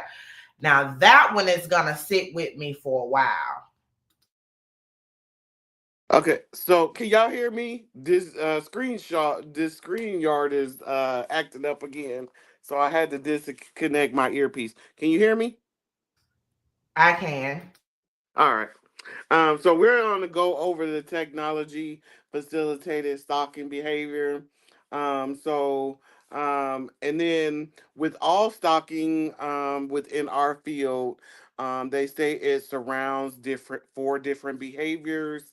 As far as stalking, it's like surveillance, life invasion, intimidation, and interference. And it could be the behaviors can look different, whether it's an intimate partner, um if it's sexual violence and stalking, if it's an older person. So don't think that what I'm giving you for technology facilitated stalking would be the same behaviors that you would see in general, because I mean not necessarily. So we'll just go over this. It says the impact of technology facilitated stalking is vast and just as evasive, threatening, and fear inducing as in person stalking. It is also called cyber stalking. So I don't know if any of you have ever heard of that, or online harassment. The technologies and tactics used by abusers in technology facilitated stalking constantly evolve and may seem impossible or unrealistic when you first hear about them, but stalkers are creative and often go to great lengths to terrorize their victims. Stalkers may use phones, computers, tablets, software, the internet, email, social media, messaging applications, smart home devices, recording devices, tracking devices, and other digital electronic devices and software to facilitate their stalking behavior. Um, Stalkers are pervasive in ways that monitor, surveil, contact, control, isolates their victims, as well as the way they damage the victim's credibility and or reputation. Nearly half of stalking case involves both in-person and technology facilitated stalking. In fact, many offenders combine their technology abuse activities with in-person forms of stalking and harassment, such as telephoning the victim and going to the victim's home. Most stalkers engage in multiple tactics to scare the victims and often change and escalate their behaviors over time. Many stalkers combine behaviors that are crimes on their own, like property damage, trespassing, and or harassment, with other tactics that are not criminal on their own, like sending gifts or text messaging. But these behaviors can be criminal when part of a stalking course of conduct. I've mentioned this before on Kim's lives. Um, Police officer uses, when it comes to the laws, they use course of conduct. However, in my field, we say patterns of behavior. It's technically the same thing. So I'm gonna go through some of the behaviors. Um, we go through these behaviors and as people that we suspect is being stalked, because most times victims is not going to come right out and use the word I'm being stalked. So we go over this information and see if they are experiencing any of these behaviors. If you are experiencing more than one of these behaviors in a pattern of behavior, you are experiencing technology facilitated stalking. So we're going to start with the first one, surveillance. Surveillance is the most common identified stalking tactic. It includes watching and or gathering information about the victim.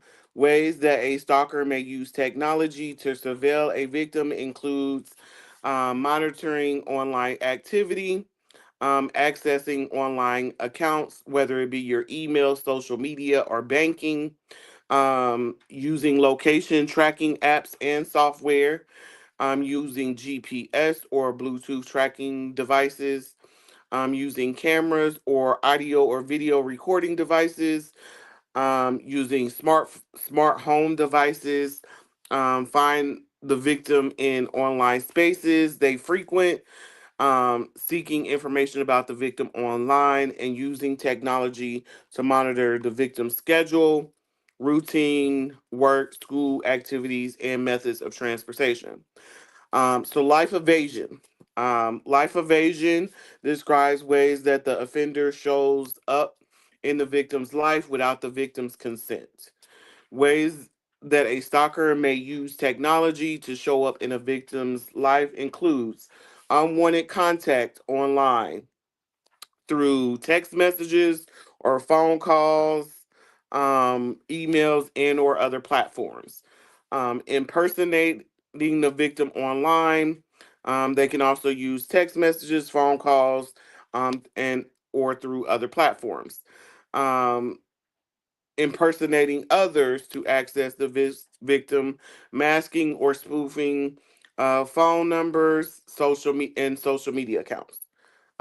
Access and or hacking into a victim's account and or cause harm. Using technology to find events and or locations of the that the victim frequents and shows up at them knowing the victim will shows up where they're at knowing the victim will be there. Joining online groups, events, and or spaces with the intent to upset, worry, frighten, slander, monitor, and or humiliate the victim. Creating online profiles of the victim with the intent to humiliate them and or ruin their reputation. Have unwanted gifts or online orders delivered to the victim. Spreading rumors about the victim online, humiliating the victim online, and harassing the victim's friends, family members, colleagues, and other uh, close to the victim online. Like I said earlier, some stalkers will also stalk your friends, families, members, and colleagues, and things like that. So, intimidation. Um, Many behaviors are intimidating when considered within the totality of stalking behaviors and with the victim and offender relationship and history in mind.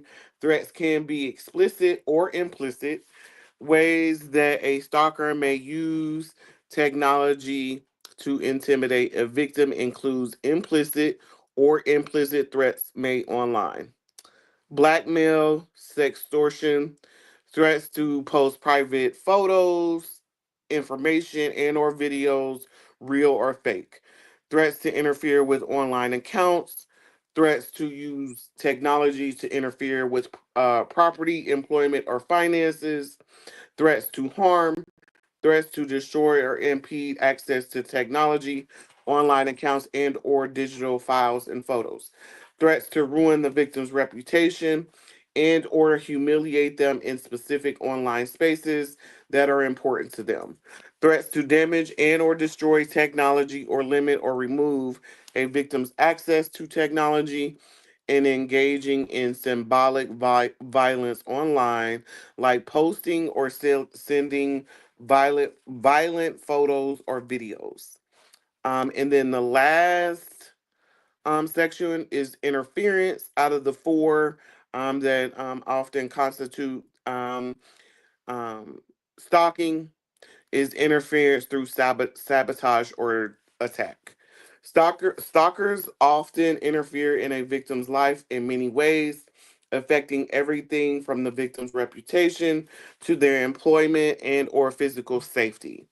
Ways that a stalker may use technology to sabotage and or attack a victim includes posting private information, photos, and or videos online, posting fake photos and or videos online that depict the victim in compromising and or embarrassing situations, spreading rumors online, spreading rumors about the victim online presence and or use of technology, doxing, publicly posting personally identifiable information is considered interference through sabotage or attack, and is considered technology facilitated stalking. Swatting, prank calling to emergency services to prompt a response. So they might SWAT you and act like there's an emergency at your house. Control online accounts, pose as the victim online, use technology to encourage others to harm the victim or their friends, families, or pets. Interfere with online applications, damage and or destruction of electronic files. And the last one is prohibit or interfere with the victim's ability to use technology. And that there is what technology facilitated stalking behavior is. And that comes directly from the organization that we use in domestic violence and sexual violence organization. So that it is all evidence based. It is this from the Stalking Prevention and Awareness and Resource Center. And like I said, if you ever have any questions, you think that you Riley, be quiet. I'm sorry, y'all. My dog done start barking. If you ever think that you are being stalked because it can look different in like intimate partner relationships, people can stalk you through the court system. There is stalking behaviors and sexual violence and things like that, and then there is also some ethnic specific stalking behaviors, and those will all be different. And if you ever have any questions, you can reach out to me, and I can take any questions at this time if anybody have any.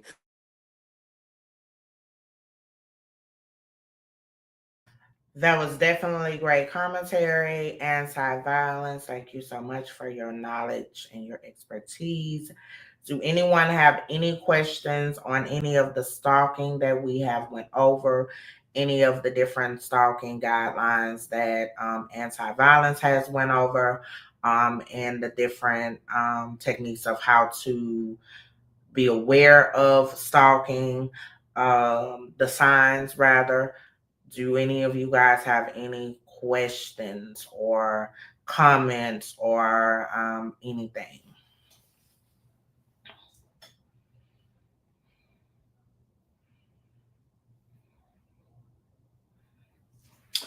And while we wait to see do anyone have any comments, also guys, me and anti-violence both work in a field where it's a lot of times this information is hard to get unless you are in a treatment setting. So I have entrusted to ask anti-violence, what does she think about certain topics? And we kind of go with the flow. So you are going to get a lot of medical information as well as real life situations because it's not enough out there. Uh, I can come on here and talk about different subjects. We will be switching it up. Sometimes we are going to do the show about women and the culture, women and children and the Black culture. Um, we will be doing that, but we're going to switch it up so you guys can get information that is not readily available to people. That way you can learn something and you can pass it on to someone else that may be struggling, that may be trapped in purgatory, that may need a way out. That is what fixing your crowns is about, helping you to straighten it out when you don't know it's crooked. So it's important for me to teach you, make sure we reach you with positivity, love, and encouragement, but also give you what the medical terminology says, not for treatment purposes, but for knowledge purposes. And with that information, you do what is best for you to do. So that is what my objective is. I am sure that is what anti-violence objective is. And so we will be doing some not so comfortable topics. We will be doing some friendly topics, but we're definitely going to come on here and give you guys the real deal, what people are dealing with. Stalking is very, very serious. It cannot be taken lightly, especially if you get someone like the resentful stalker, like Angela Simpson. You don't want nobody after you that is dealing with some of the issues she's dealing with. You don't want a predatory stalker, really none of them. And so knowing how these particular people may act, why they do it, may be something that may save your life or someone that you may know. And so again, the information that we're giving to you guys is not to no way treat or diagnose anyone, but it is definitely to broaden your horizons and give you the information that you may need, your children may need, or someone in your family may need, or a friend. Yes, because like I said, any information that I give you that I use within my professional field as far as domestic violence and sexual violence, you should seek a professional that works in the field. And like I said, if it comes to domestic violence and stalking any of that, domestic violence, we do a lethality assessment. We ask you a series of questions, and we can determine the possibility of how high the possibility is of that abusive relationship causing death, and that's how we determine um, the safety planning and things like that, as well as getting you to safety. And then they also have a separate stalking risk assessment that could be done. So any information that I'm giving you on here, it is just to make you aware, because a lot of people aren't aware of what stalking behaviors are. And like I said, within intimate partner relationships, technology facilitated stalking and things like that, it can look different. And so, um, and when people describe behaviors, they're not going to come in my office and say, I'm being stalked. They are going to describe behaviors. And so at that point, know whether to do a stalking assessment with them, um, and just seek a professional if you feel like you're experiencing domestic violence or stalking, because they can get you the right resources and make sure that you are safe. I do also, as an advocate, I cannot give you legal advice. However, I can tell you what the law says. When it comes to domestic violence, sexual violence, and or stalking. And I do have access to the stalking laws in all of our states. So if you ever need any of that information, you can reach out to Kim and I can get that information to you. Right. So anyone that may know someone that's being stalked, hello. It's I don't want to mess up your name. How you doing? Um, if you know anyone that's being stalked, or if you are being stalked by someone, or you may just need extra information, please don't hesitate to reach out to me. Also, if it is a topic that we have not covered just yet and you guys want us to go over it, um, far as if it's mental illness, or if you guys want us to cover domestic violence again. I know I get a lot of requests for domestic violence. A lot of people are wanting me to tell my story again. The reason why I have not told my story again is because I have finally got my daughter to move forward, which means I finally got her to go to school without me. I finally got her to not feel scared. And I don't want to take her backwards, because she helps me run the Kim's Grocery Jewels and Accessories. She helps with the orders. She checks Facebook to see is there any orders. She's a very cognitively aware little girl, and I just don't want her to hear about that again, because I told her that we were moving forward. So if you guys want to hear my story, it is on Felicia's panel, is on her channel. Um, the only time I will make reference to it if I'm using myself as an example, but you guys will not hear me overly talk about what I have went through simply because I have a 7-year-old little girl that I must get her to know how to go on and move on and not be stuck in a current situation. Now, you guys do know from that domestic violence situation that I now have permanent hearing loss. However, I serve a mighty God that can turn anything around. Now, this is not to push any religion on anybody. Believe in what you want to believe in, but I know where God has got me to and got me through. So, with that being said, I hear what the doctor's saying, but I'm relying on God to make a way out of no way. And one day I'll begin to hear like I once did, or even better. So when you guys look at me, I want you guys to look at the example of getting up and never giving up. So, to the ones that have asked me to tell my story again on my platform, eventually one day down the line, I may, but right now, by being so fresh, my little lady is finally going on. And so, if you guys want to hear it, it is on her panel. Um, but yeah. Um, so Kim, if you want to, and I've done it on Felicia's panel before, and I talked to her. I was actually talking to her today.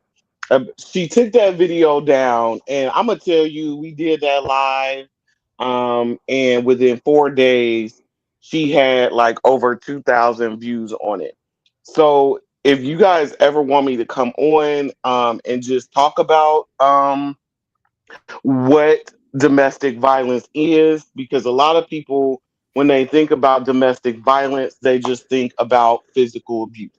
The general term domestic violence includes a lot of different things. So I'm gonna just give you the definition, and then, um, domestic violence involves a lot of things, because we have domestic violence intervention programs, because our organization also works with abusers, if they are convicted of domestic violence, through our court systems here. They will require them to take the domestic violence intervention program, and we have something within our, profession that we use called and I was telling Kim this the other day, the power and control wheel. And I have it for all different kinds of ethnicities, and as well as religious affiliations. And those power and control wheels just shows uh, what behaviors constitute domestic violence. And so we do have an African American power and control wheel when it comes to domestic, and sexual violence. And I can also talk about, the cycle of abuse. I don't know if any of you guys are familiar with that, but there is a cycle, um, of when someone is in an abusive relationship, that they experience what we call a cycle of abuse. And then there is also post separation abuse. So, where that person continues, to abuse you, beyond, um, um, leaving the relationship. And then there's also litigation abuse, of where they abuse you through, the court system. So I'm gonna just give you a general, and this is from the Office of Violence Against Women. This is the definition of domestic violence, because domestic violence is not just physical abuse. Domestic violence is a pattern of abusive behavior in any relationship that is used by one partner to gain and maintain power and control of another intimate partner. Domestic violence can be physical, sexual, emotional, economic, psychological, and technological actions, or threats of actions, or other patterns of coercive behavior that influences another person within an intimate partner relationship. That includes behaviors that intimidate, manipulate, humiliate, isolates, frightens, terrorizes, coerces, threatens, blames, hurts, injures, or wounds someone. So that is the definition of the term domestic violence. And then, of course, you could get, I could get into physical abuse. I can give you physical abuse, sexual abuse, emotional abuse, economic abuse, psychological abuse, technological abuse. I can give you all examples um, of those patterns of behavior that is displayed by abusers. I have a question, anti-violence. I know for me, I avoid certain triggers. For an example, I absolutely cannot talk to someone that is abusive, verbally or knowing that they have abused someone, whether you're a male or a female. Also, I cannot put myself in a position. I lost my mom, and it is the most hurtful thing to see someone you love demise before your eyes. My mom died of fibrosis of the lungs, which is another form of cancer. But I watched my mom be so vibrant one moment and then slowly become frail, uh, skin darkening. It is the most humbling and crumbling sight to see. So it's very triggering in these YouTube streets when I hear someone heckling Felicia or anyone that has lost their mother. It's very triggering because grief is no timetable. And so when you hear that, it's very important to avoid certain niches, I call them. And so, with me being a recent survivor of domestic violence, I have to be careful on what I expose myself to. And a lot of people wouldn't understand, well, why don't she want to talk about it much now? Well, it's because we are in the healing phase and talking about it. Everyone handle things differently, but talking about it, especially when a child is involved, restarts it over again and again and again. Now, I'm not saying I can't talk about it, but in our stage that we are right now, I'm trying to get her to a point where she knows that mommy is okay. She can go to school and stay at school. She can go and play outside without me. What do you think of that anti-violence? So, what are, I guess I missed, what's the specific question about your daughter? Do you think I should still be talking about it, or certain niches? Do you think a person should avoid certain things that is going to cause them to re-traumatize themselves again? I would say if you're not, I know in my field, we don't push people to tell their story because it can be re-victimizing. Um, and so if it's triggering for you to keep retelling that over and over, because you're at a point where you're trying to heal, then I would minimize retelling that story, only in situations where you really feel comfortable with sharing that story, because when every time you retell your story, it does re-victimize you and re-bring up those memories of what you experienced.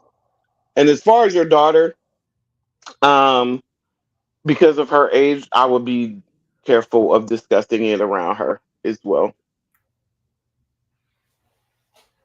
Great. So I use myself as an example for someone else that may be going through that may have a small child that witnessed that or whatever. I use myself as an example. So anti-violence can give you some of the blueprints of how to navigate. Is no one has all the answers. We all handle things differently. But when you are overcoming a traumatic event in your life, is really important of the company that you keep, what you surround yourself with, so that you will not continue to re-victimize yourself. Also, from the topic we was talking about tonight, if you are a survivor of a stalker, that is a very scary situation. It can cause you to be paranoid. You looking over your shoulder, peeping around corners. It really messes with you. And so you really don't want to put yourself in a situation where you around someone that exhibits those type of stalkerish behaviors. You really don't want to talk about it too much. Whatever it is that works for you, that gets you to being the better version of yourself, you want to do that more instead of the opposite, if that makes sense. So it's a lot of knowledge out there. We will be touching on a lot of different subjects, and definitely getting you guys the information that you need so that you can do what you need to do with it. But under no circumstances is stalkerish behavior should be tolerated. Um, Here on these internet, on Beyonce's internet, nor in real life. Should it be tolerated? Under no circumstances should domestic violence, abuse, sexual assault, anything that is harmful to someone, it should not be tolerated. Any disrespect, it definitely is not tolerated over here. And so I just want you guys to know what a healthy relationship looks like and how a healthy relationship should be with no matter who it is, and whether it's your family, who you're dating, your children, whatever the case might be, you want it to be as healthy as possible. And that's all I have. Did you want to add anything else, Anti? I just wanted to also remind them that all the behaviors that we've discussed in the information that I went over with you guys today, it's a crime. It is. So the resentful stalking that we see here on these YouTube streets, resentful stalking is a crime. It is punishable by time in jail. If you can prove that you are being stalked, you take it to your local law enforcement. You show your proof. They will investigate and that person will be picked up. They take stalking very seriously because of all of the deaths that are occurring from stalking, DV, abuse, etc. So you don't want to take that lightly. And I've already went over the definition of stalking. And the main one we see here is the resentful stalking. So when you guys see it, report it immediately. And once jail time start occurring, once the police seriously get involved, the behavior will stop.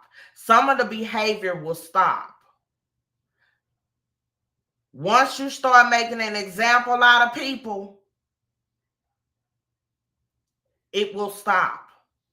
Because hurt people, as the saying go. And I just want to let y'all know they don't just have protection orders for domestic violence. They also have stalking and sexually oriented protection orders. So a local domestic violence or and rape crisis center can help you put together all your thoughts when it comes to the behaviors of stalking that you are experiencing.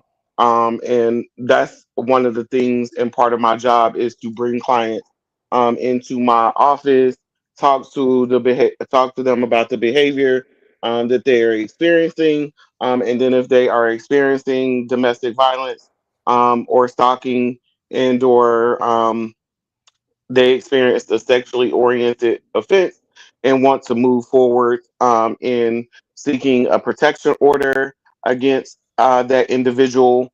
I do help them fill out the paperwork um, to apply for that protection order. Um, and then I call my local court and get that get the survivor an appointment, and I accompany them and support them through that process. So, just wanted to let you know there is protection orders for people that you can get against people for stalking and harassment. Yes. And you definitely want to seek that because it's not going to get any better. Because as we mentioned, some of the stalkers or stalkees have severe mental illness. Severe. So if they're not seeking any help for their mental illness, they're not going to stop at their actions that they're doing. It's only going to get worse. And so it should not be tolerated in person or on Beyonce's internet. So we've went over stalking, we've went over cyberbullying, bullying. We've touched on a lot of topics. Hello, Lisa. We've touched on a lot of topics that permeate throughout these YouTube streets and in your everyday life. So we've given you guys the blueprint. You see it, report it, document. I even that's another thing. If anybody want documentation, especially I always tell survivors when it comes to domestic violence, stalking, and things like that, you want to document, document, document. You want to keep any text messages if they're harassing you online. You want to keep any proof that you have. If you have photos, anything that can be used as evidence to prove what this person is doing to you. You want to document as much information that you can. If you're in a domestic violence situation and you are still with that perpetrator, you want to make sure that they don't have access to your phone where they can go in and delete that information. If they do have if they do have access to your information, what I usually recommend the survivor to do is they also have apps. I don't can't name most of them right now, but if you need those apps, you can actually they have actual apps where you can upload your evidence into that app and store it there so that the and not on your phone so that the perpetrator does not have access to that information. The other thing that you can do is you can actually send that information to another trusted person in your life, but it needs to be a safe person.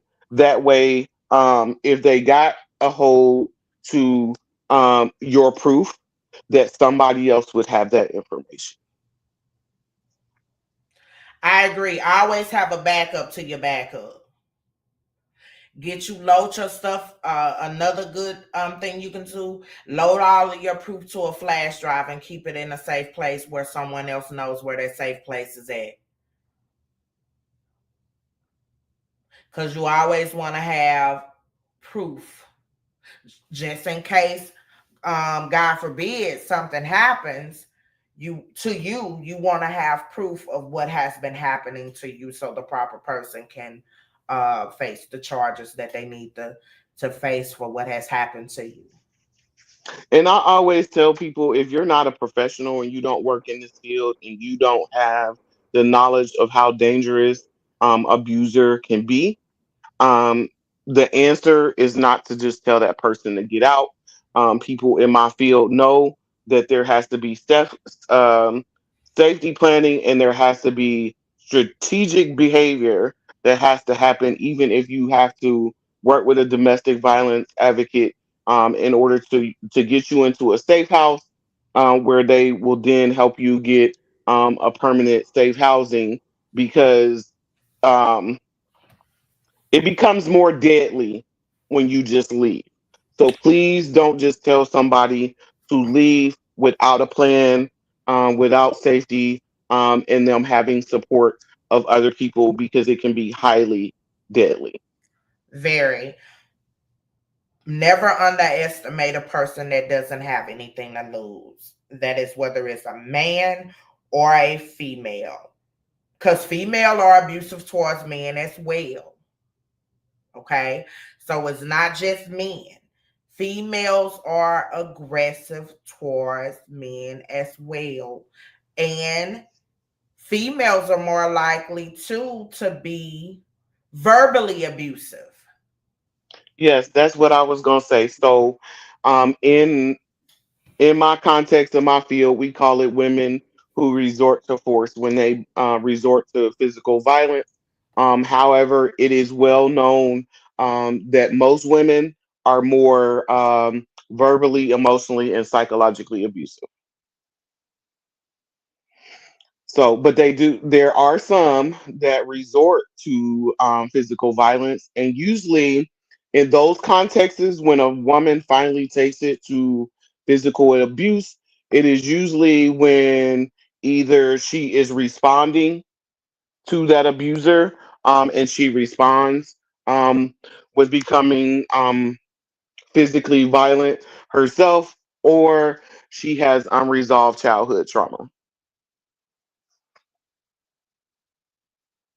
Yes, and also if you are in a field, like I was prior law enforcement, and one time, me and my ex was in a verbal spat, I call it, and I had walked away, and he ran up in my face. And because I'm trying to automatically protect myself, because we have to go through training as well in the hospital so that we won't injure the client. That's what we talk to call them now, and more subdue them. So it's Do personal y'all, center training, Kim, they let call me it. ask you, what program do y'all use? Because I know at our organization, we use Handle with Care. It's called personal centered training. Okay, so we use Handle with Care, which is basically trying to de-escalate them um, through talking to them, but there is situations where you may need to take them down if they are being um, physically violent to others within our safe house, or are a risk to themselves. But that should be the last resort. Yes. And personal center training is a more of an older module. I did tell them that they need to go to something else, because in a personal center training, um, subduing has to be when your life is in danger. And no, you're not going to tell me when to be the judge of that, especially when I'm being attacked. So that module definitely needs to be took out. But again, I'm in Louisiana. So if they trying to spend any more money on a different module, they're gonna use it until it's can't be used no more. So basically what I'm saying is he ran to me, pointed his finger in my face, and because of my training and my prior law enforcement experience, I asked him 2 or 3 times to get out of my face. He did not. I then pushed him out of my face, right? Now, that is a form of domestic violence because I did physically push him. Now, the justifications of reasons why I pushed him was justified because you're a man, you're running towards me. I'm trying to protect myself. So I don't know if you finna hit me or not, right? But that could have been deemed as a form of domestic violence because I did physically push him out of my face. True. People So, don't realize hitting someone, physically hitting someone, is considered violence, domestic violence. correct. And so my point of saying this to uh you want to avoid any relationship with anyone that is going to put you in a situation where you ever feel like you have to protect yourself. If someone is walking away from you, it is never okay to run towards them, get in their face, whether it's you, the female, or the male. It's never okay to do that. So if you find yourself in a relationship where it can be physical at any time, you want to cut all ties. You should never be in a situation where you have to feel like you got to protect yourself. That's setting you up for a dangerous situation. But I made that point to say this: no one deserves to be hit. No one deserves to be abused. No one deserves to be injured. Love does not hurt. But we all have to hold ourselves accountable.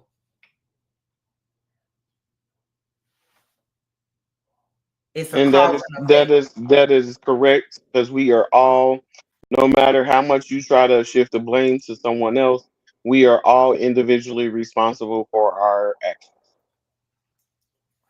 That is correct. And so we want to make sure that every relationship we're in, whether it's your children, as I stated earlier, your family, your relationships, your friendships, is healthy environments. And communication is key, and understanding is key. I know for me personally, I cannot talk to someone that is yelling and cussing at me. I'm going to end the conversation immediately. We'll talk when you're calmed down because I'm not your child. So we can agree to disagree, but cussing and arguing with each other is not going to solve anything. And neither can I. I think I told you this before. Because I have been in healthy environments for many years now, where I am safe. It does something to my nervous system when I am in an environment where there's yelling and arguing and cussing and all that other stuff, because I'm not used to it anymore. So it makes me super nervous, and I will go straight in flight mode. Like, I got to get out of here. Yes, me too. I shut down. I turn my phone off. It's goodbye. I'm not dealing with it. And really, since I've been off work, I've been able to I've always been pouring into other people's cup and leaving mine's half empty. And now that I'm off work, I am able to pour into myself just a little bit. and take some time for myself when I'm always the treater, the healer, listening to other people's problems to get them better. And so when the DV situation happened, I then had to become my own doctor and also seek other help, trust another physician to be able to treat me. Because when you're in, I don't know if anti-violence have this issue, but I have an issue with another psychologist treating me. You have to be highly qualified because psychologically, I'm gonna question everything you do, especially if you don't know what you're talking about. So it has to be somebody I trust, someone I trust to open up to, and it's important.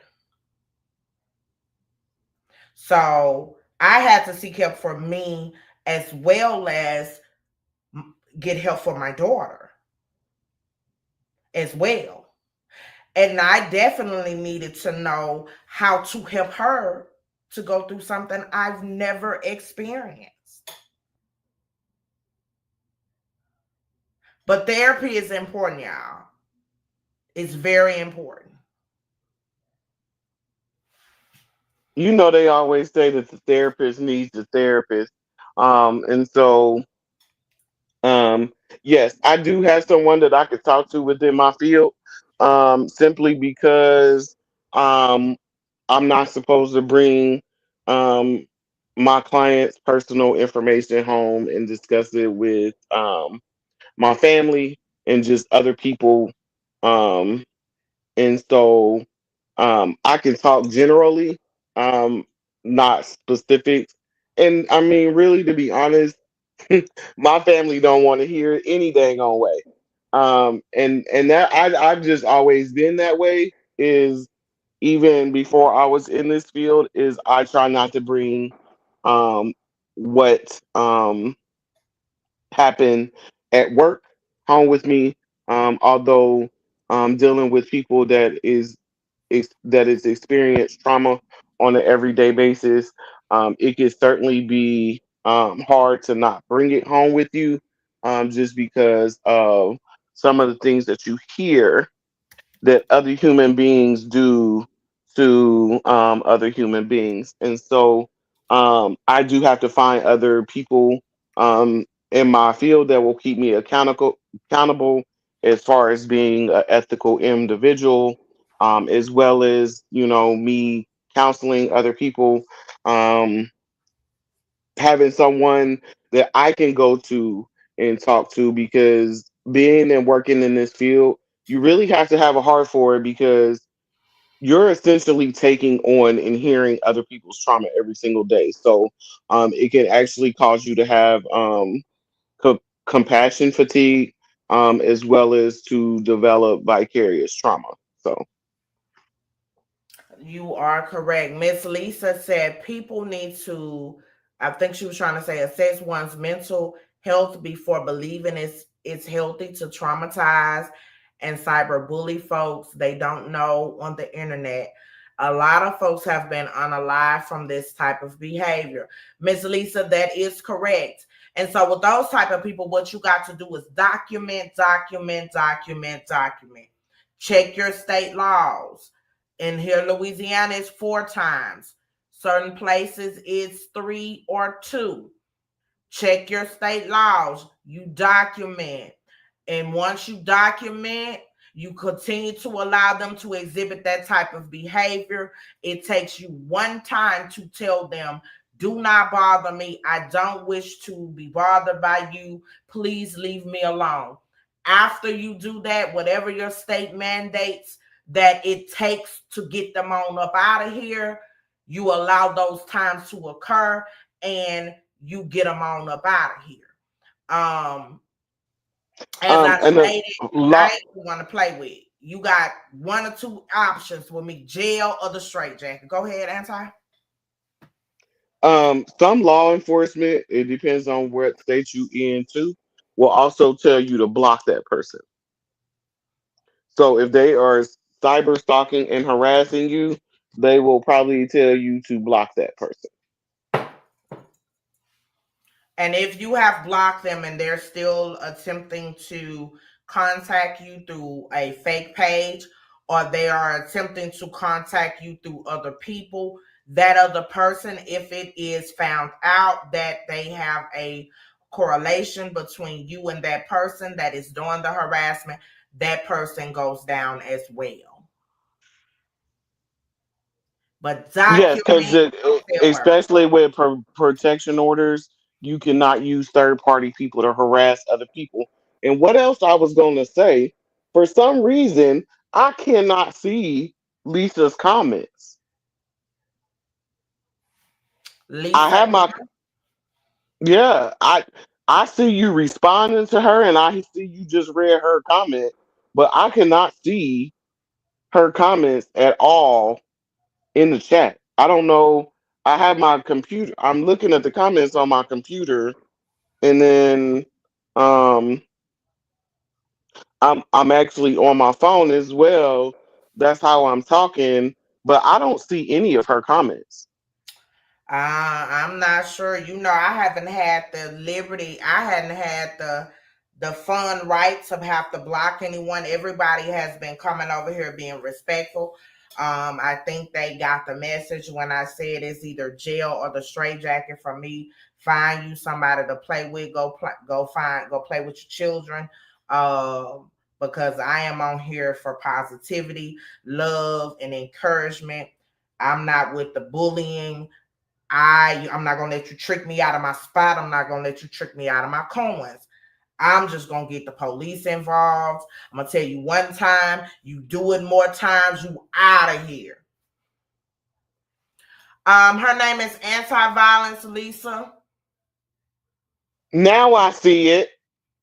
I hit refresh, and now I see it. I do see it on the screen. I don't see it in the chat. It's weird.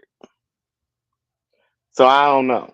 StreamYard has been acting up. I'm going to report it to the people and see to the office and see can they go and troubleshoot it or whatever, because it wouldn't allow me to upload my new video, my new theme video. She said, Miss Lisa said her ex sweetheart is a federal agent. He keeps me informed and updated. We are good friends.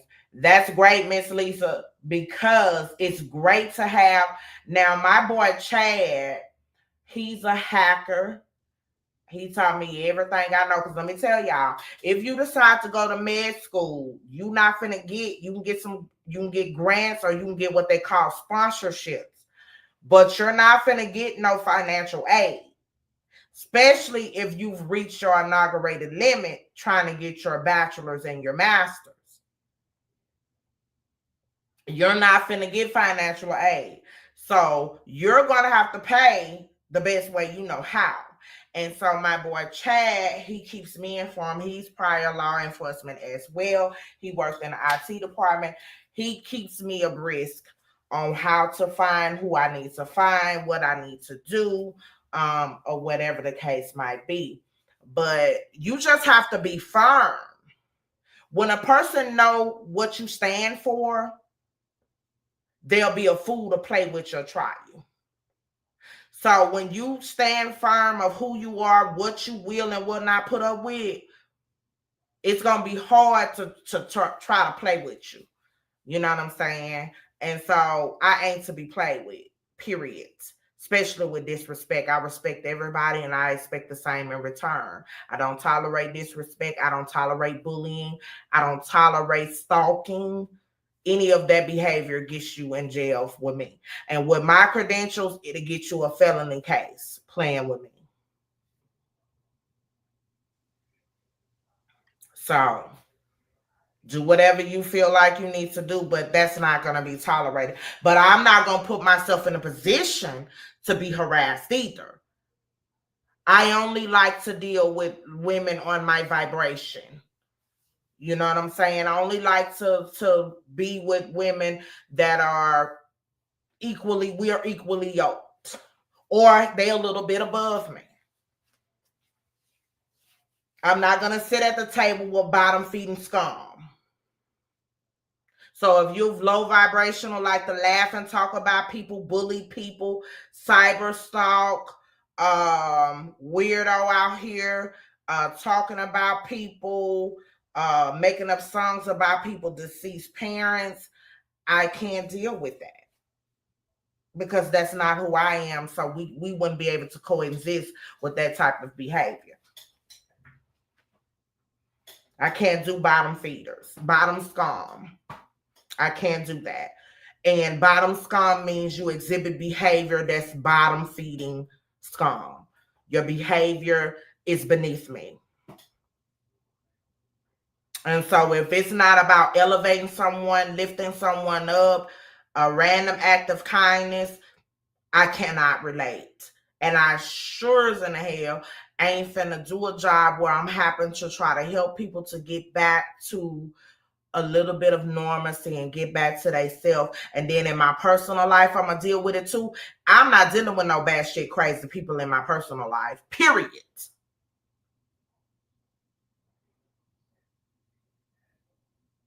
Because again, my spot is important and you ain't gonna trick me out of my damn spot. You could trick yourself, but you ain't gonna trick me out of my spot. So I don't go back and forth. I just get the proper authorities involved because I know the laws and I know what type of behavior you're doing and how to counteract that. You either need two things, and that's jail or the straitjacket. Yes, Miss Lisa, you can't be bothered with bottom feeders. You cannot be bothered with them. And you have to, us as women and both men, our kings got to surround themselves with men that are elevating, that's not in the streets, that won't get you set up to get killed. Our women, we got to surround ourselves with women that's positive, that's about uplifting, that will fix your crown in private and you'll never hear about it. Even if you guys go y'all separate ways, you won't hear your business in the streets, on YouTube or in the real streets. You want to surround yourself with someone that wants to see you win, and not when you win, they're jealous and then they become a resentful stalker. You mad because I've made it before you, and instead of you clapping and waiting your turn, you want to start hating. Or the type of friends that mad because you get married before them and they can't keep a man, so they mad at you because you finally got one and kept them. So we got to be real careful of the people that we call friends as well, especially if you're lonely. Those demonic, jealous, envious women attach on to women that just need a friend. So don't be so eager to just need a friend that you allow them demons to attach on to you. That is correct, Miss Lisa. It's a lot of people walking around are just married and just in nine. So we have to be real careful of who we allow in our circle. And they don't have, and it's just not just dating, it's in our circle in general. We have to ask ourselves, analyze your circle and say, is it blessing me or cursing me? Is it elevating me or bringing me down? And if it's bringing you down more than it's elevating you, and if it's not blessing you more than cursing you or using you more than you're able to use it to get to where you need to be, then you need to evaluate your circle. Because as I always say to my people, everybody don't deserve to eat your fine china. Some of them deserve to eat paper plates. Some of them don't deserve to sit in your chair. They deserve to sit in the corner in a fold-out chair. They don't deserve to have any cushion in their chair.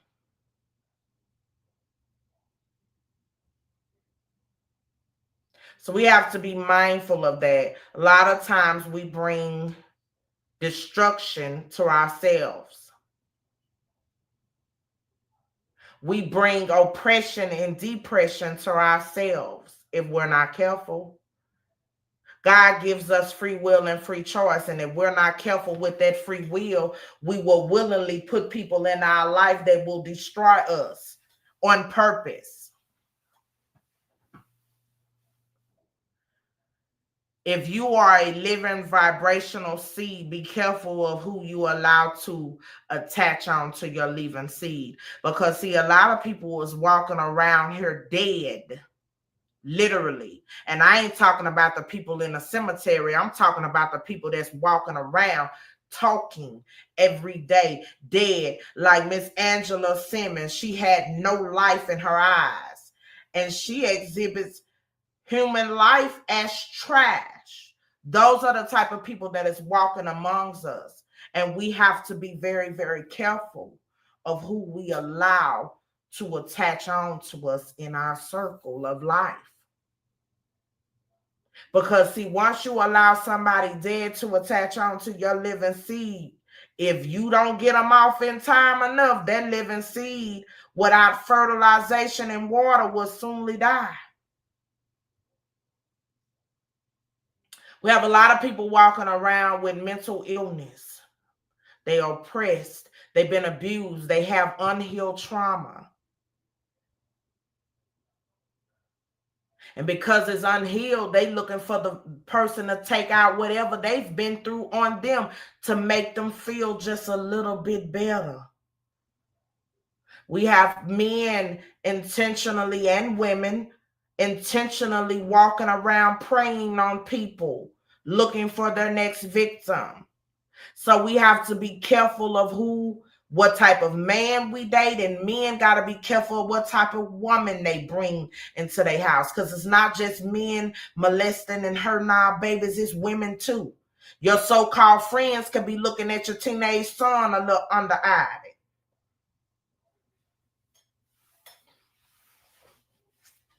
So, Kim, Go ahead. I also wanted to address this people on the internet um going around saying that they are advocates.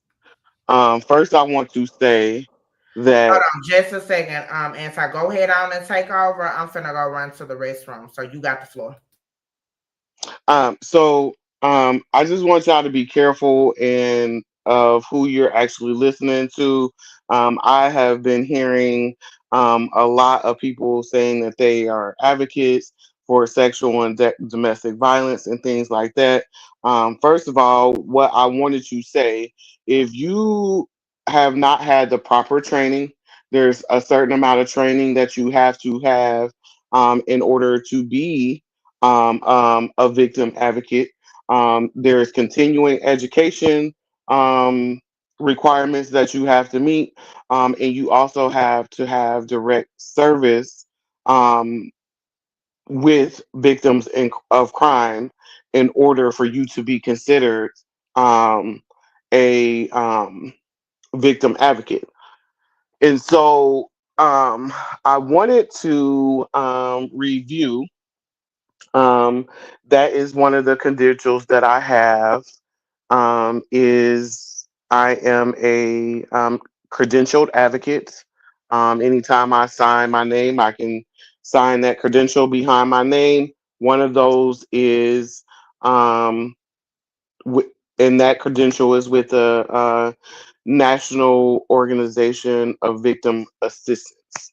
And they have a credentialing program called the National Advocacy Credentialing Program. And so I am going to read you the Professional Code of Ethics for Victim Assistance Providers. And if anybody on the internet is claiming that they are a advocate, they are in violation of those professional ethics, because it is also supposed to be practiced in your personal life, according to our ethical code. So it just says professional code of ethics for victim assistant providers, victims of crime and the crime.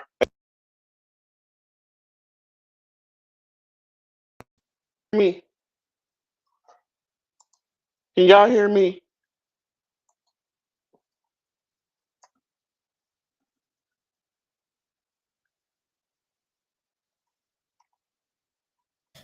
Okay, I'm back. Okay, I heard. I was just making sure that they could hear me. Because my phone had cut off, and I know that I had been having issues with my streamer. But anyway, while you was gone, I was just saying, all these people running around YouTube talking about they advocates and stuff. So I kind of wanted to touch on that.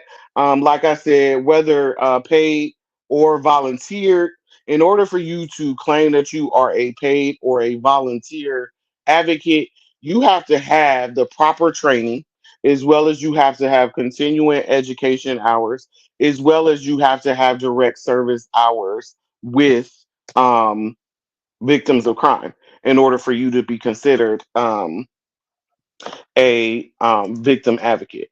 And so I wanted to read the Professional Code of Ethics because it also, with the National Organization of Victim Assistance, their credentialing program that I have my credentials through on a national level.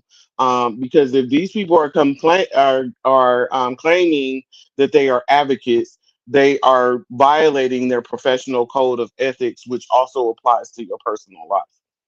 So it says the victims of crime and the criminal justice systems expects every paid and or volunteer victim assistance provider to act with integrity and to treat all victims and survivors of crime, their clients with dignity and compassion in an inclusive, equitable, and anti-racist and accessible manner, and to uphold principles of justice for accused and accuser alike.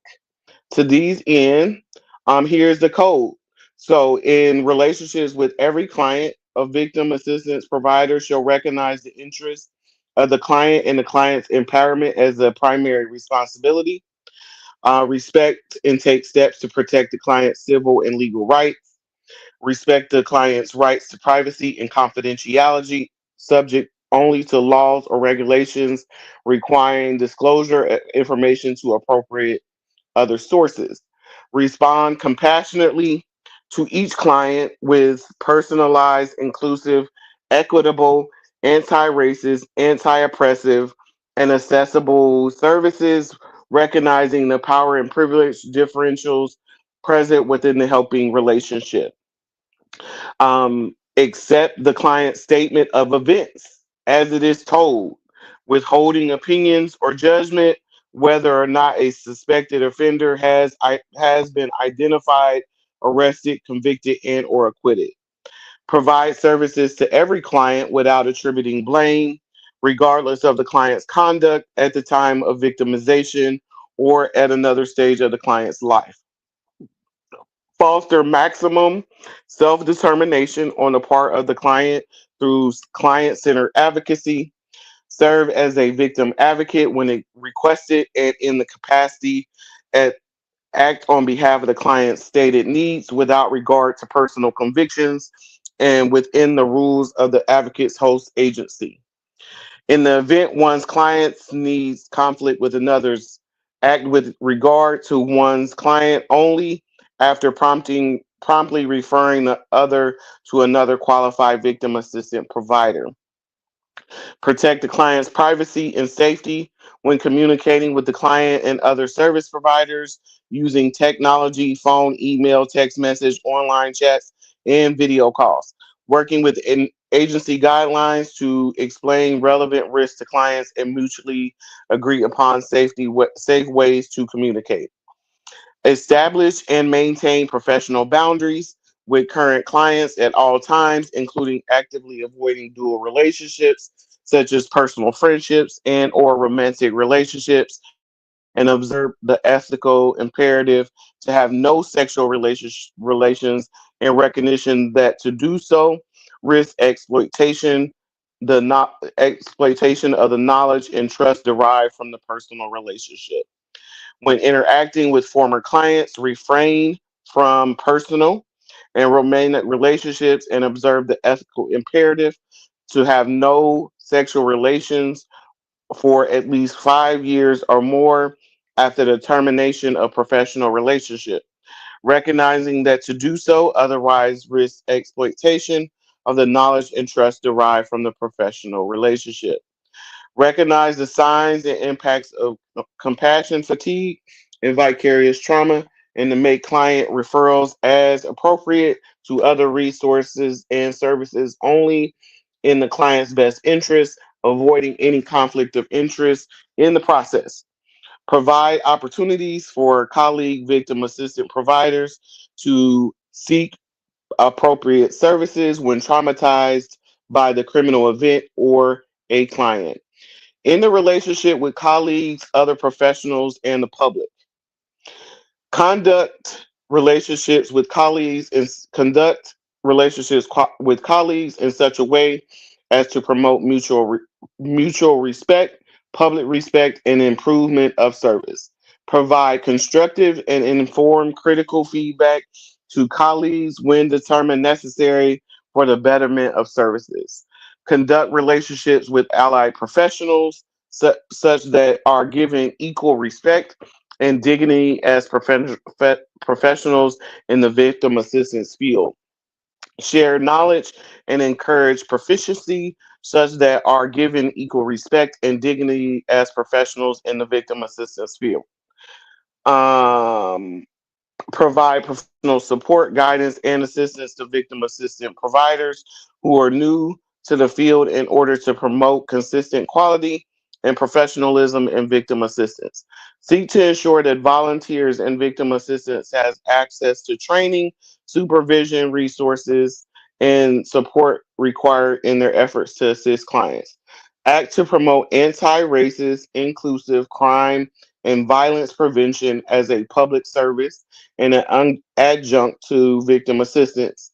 Respect laws of one's state and country while working as an agent of change on those that may be unjust or discriminatory. In their professional conduct, maintain high professional, well, it says personal first. Maintain high personal and professional standards in the capacity of service provider and advocate for clients. Remain committed to their own professional education to ensure proficiency in services and adhere to the best practices in evidence based research. Not discriminate against any victim, employee, colleague, ally professional, or member of the public on the basis of age, ability, ethnicity, ancestry, race, national origin, religious beliefs, sexual orientation, or gender. Not use personal social media platforms to interact with clients, to share client or agency information which may jeopardize a client's boundary, privacy, and safety. Not reveal the names of other identifying information about a client to the public through any means without clear permission or legal requirements to do so. Clearly distinguish, clearly distinguish in public statements representing one's personal views from positions adopted by organization for which the professional works or is a member. Not use their official position to secure gifts, monetary rewards, or special privileges or advantages. Report to competent authorities the conduct of any colleague or allied professional that constitutes the mistreatment of a client or that brings the profession in disrepute. Report to competent authorities any conflict of interest that prevents oneself or a colleague from being able to provide competent service to a client, to work cooperatively with colleagues and or allied professionals, to be impartial in the treatment of any client. And we have to sign these. So it says in their responsibility to any other profession, victim assistant providers will be bound by the ethical standards of the allied profession of which they are a member. So I'm gonna need these people to stop claiming that they're advocates on YouTube. You couldn't have said it best. So anti-violence just gave you guys the blueprint of what an advocate does. Also, how an advocate should behave, the code of ethics, all of that. It's not something that you go around throwing around as if it is something to just discuss, especially if you're throwing around advocacy and then you're in the midst of cyberbullying, stalking, terrorizing, but yet you're advocating. What exactly are you advocating for? You are a liar. The lie detector test determined that is a lie. So you can really tell, because an advocate job is so hard, so intense, very long hours. A true advocate is not going to throw around that title lightly, because it's a lot that comes with that title. It's a lot of responsibility, a lot of broken people that has been harmed that they come in contact with, that they have to stand in the gap for. So these fake wannabe, just like these fake wannabe keyboard gangsters, it's a lot of fake advocates. Nobody will hire they behind with that buffoonery, not even for free. And so none of them will have the mental competency to go through that hours long training that you have to go through in order to be certified by the state. Also, the little white lies, it is a list of advocates for each state, certified advocates. That It is a is actually, section, a license number. it is on the national level as well. On my card from the national, from my national credentialing program, they sent me a letter with my specific number for that credential, and I also have the certificate hanging on my wall in my office. And that particular number is designated and assigned to her, and her name, as well as her licensee number, is attached on the list of advocacies in the nation, also in your area, that can be utilized. So people, why you lying? Because real people that do this for a living know that the lie detector test determined that is a lie. I wouldn't want you advocating nothing for me with that type of behavior. Your ethics have to be good standing, because you deal with people, and you deal with a lot of people that has been hurt, especially if you deal with children. If you're a child advocate, these babies have been mistreated and hurt. So you're standing up. You're the liaison for them. So what are you talking about? So when y'all hear that word advocate being thrown around, ask them for their credentials. Or is it And if something they, that they and if they are an advocate, which I know they're not, if they were an advocate, I have a duty to report you because of your behavior on YouTube. Because it doesn't just apply to your professional life. As you heard me read, it also applies to your personal life.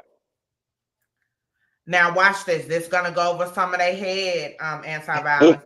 You know why she gotta report you? Because in our field, we're considered a mandate reporter. Some of y'all not gonna know what that is, you bullies. She's considered a mandate reporter. When you take the oath of going into this particular field, you are considered a mandate reporter. Why do you think I say I got two places for you, jail or the straitjacket? I'm a mandated reporter. So if you're out here exhibiting that you're in a mental health crisis, then I have to call the proper people to come and pick you up and put you on a mandated 72-hour hold. Because you're not exhibiting healthy interactions. You're showing that you're in a mental health crisis. That was serious. I'm a mandated reporter by the state.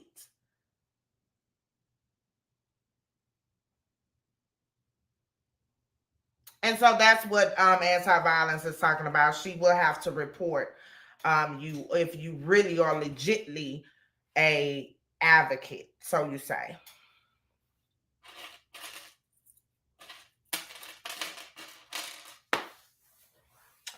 So I don't have anything else anti-violence. Did you have anything else? I don't have nope. I don't have anything else. Great live, kid. I just wanted to say great live. Well, thank you so much. Thank you for your assistance as always. I will be coming up with another topic again for next week. You guys, I'll shoot anti some different topics. Lisa says, and not to eliminate, they are bullying people that may be protected under the law for one thing or another. Be careful who you mess with. Exactly, Miss Lisa. You never know what credentials people may have. That's why I share not to play with me, because you don't know what type of certifications I still have from my prior law enforcement. You don't know. So playing with me comes with a penalty. And then also, like I said, I'm a mandated reporter. So if you out here, and it seems as if you're having a mental health crisis, it is my job, it is my duty to get you the help that you need, and get them people to come knock at your door. And so just to analyze, we talked about stalking. We talked about the different forms of stalking. We also talked about cyber stalking, ways that you could get you some help when you get you a protection order for cyber stalking as well. Also, for the different type of stalking, you can get you a protection order. Also, depending on your state laws, you can get you a protection order for the length of your life, depending on what they deem it to be for your life for. Some states require it to be an act of unaliving you. Some states may just require it be domestic violence, or whatever the case may be. Please check your local state laws on that. So if no one has any questions for us, this concludes another night of Fixing Your Crowns with Dr. Kimberly Wilson and anti-violence. We enjoyed you guys. Thank you so much for taking your time out to come and chat with us on this Friday. We will be back on Friday, next Friday, if anti-violence is free and wants to come back. She will be back on. We will have another informative topic, because that's what I'm here for, to teach, elevate, and motivate. So good night to you guys. You have a very blessed weekend, and I will be talking to you guys soon. Y'all take care, stay aware, and stay motivated, and stay away from anybody that's bringing somebody down. That's not nobody you want to attach yourself to. All right, y'all be blessed. Good night. Good night.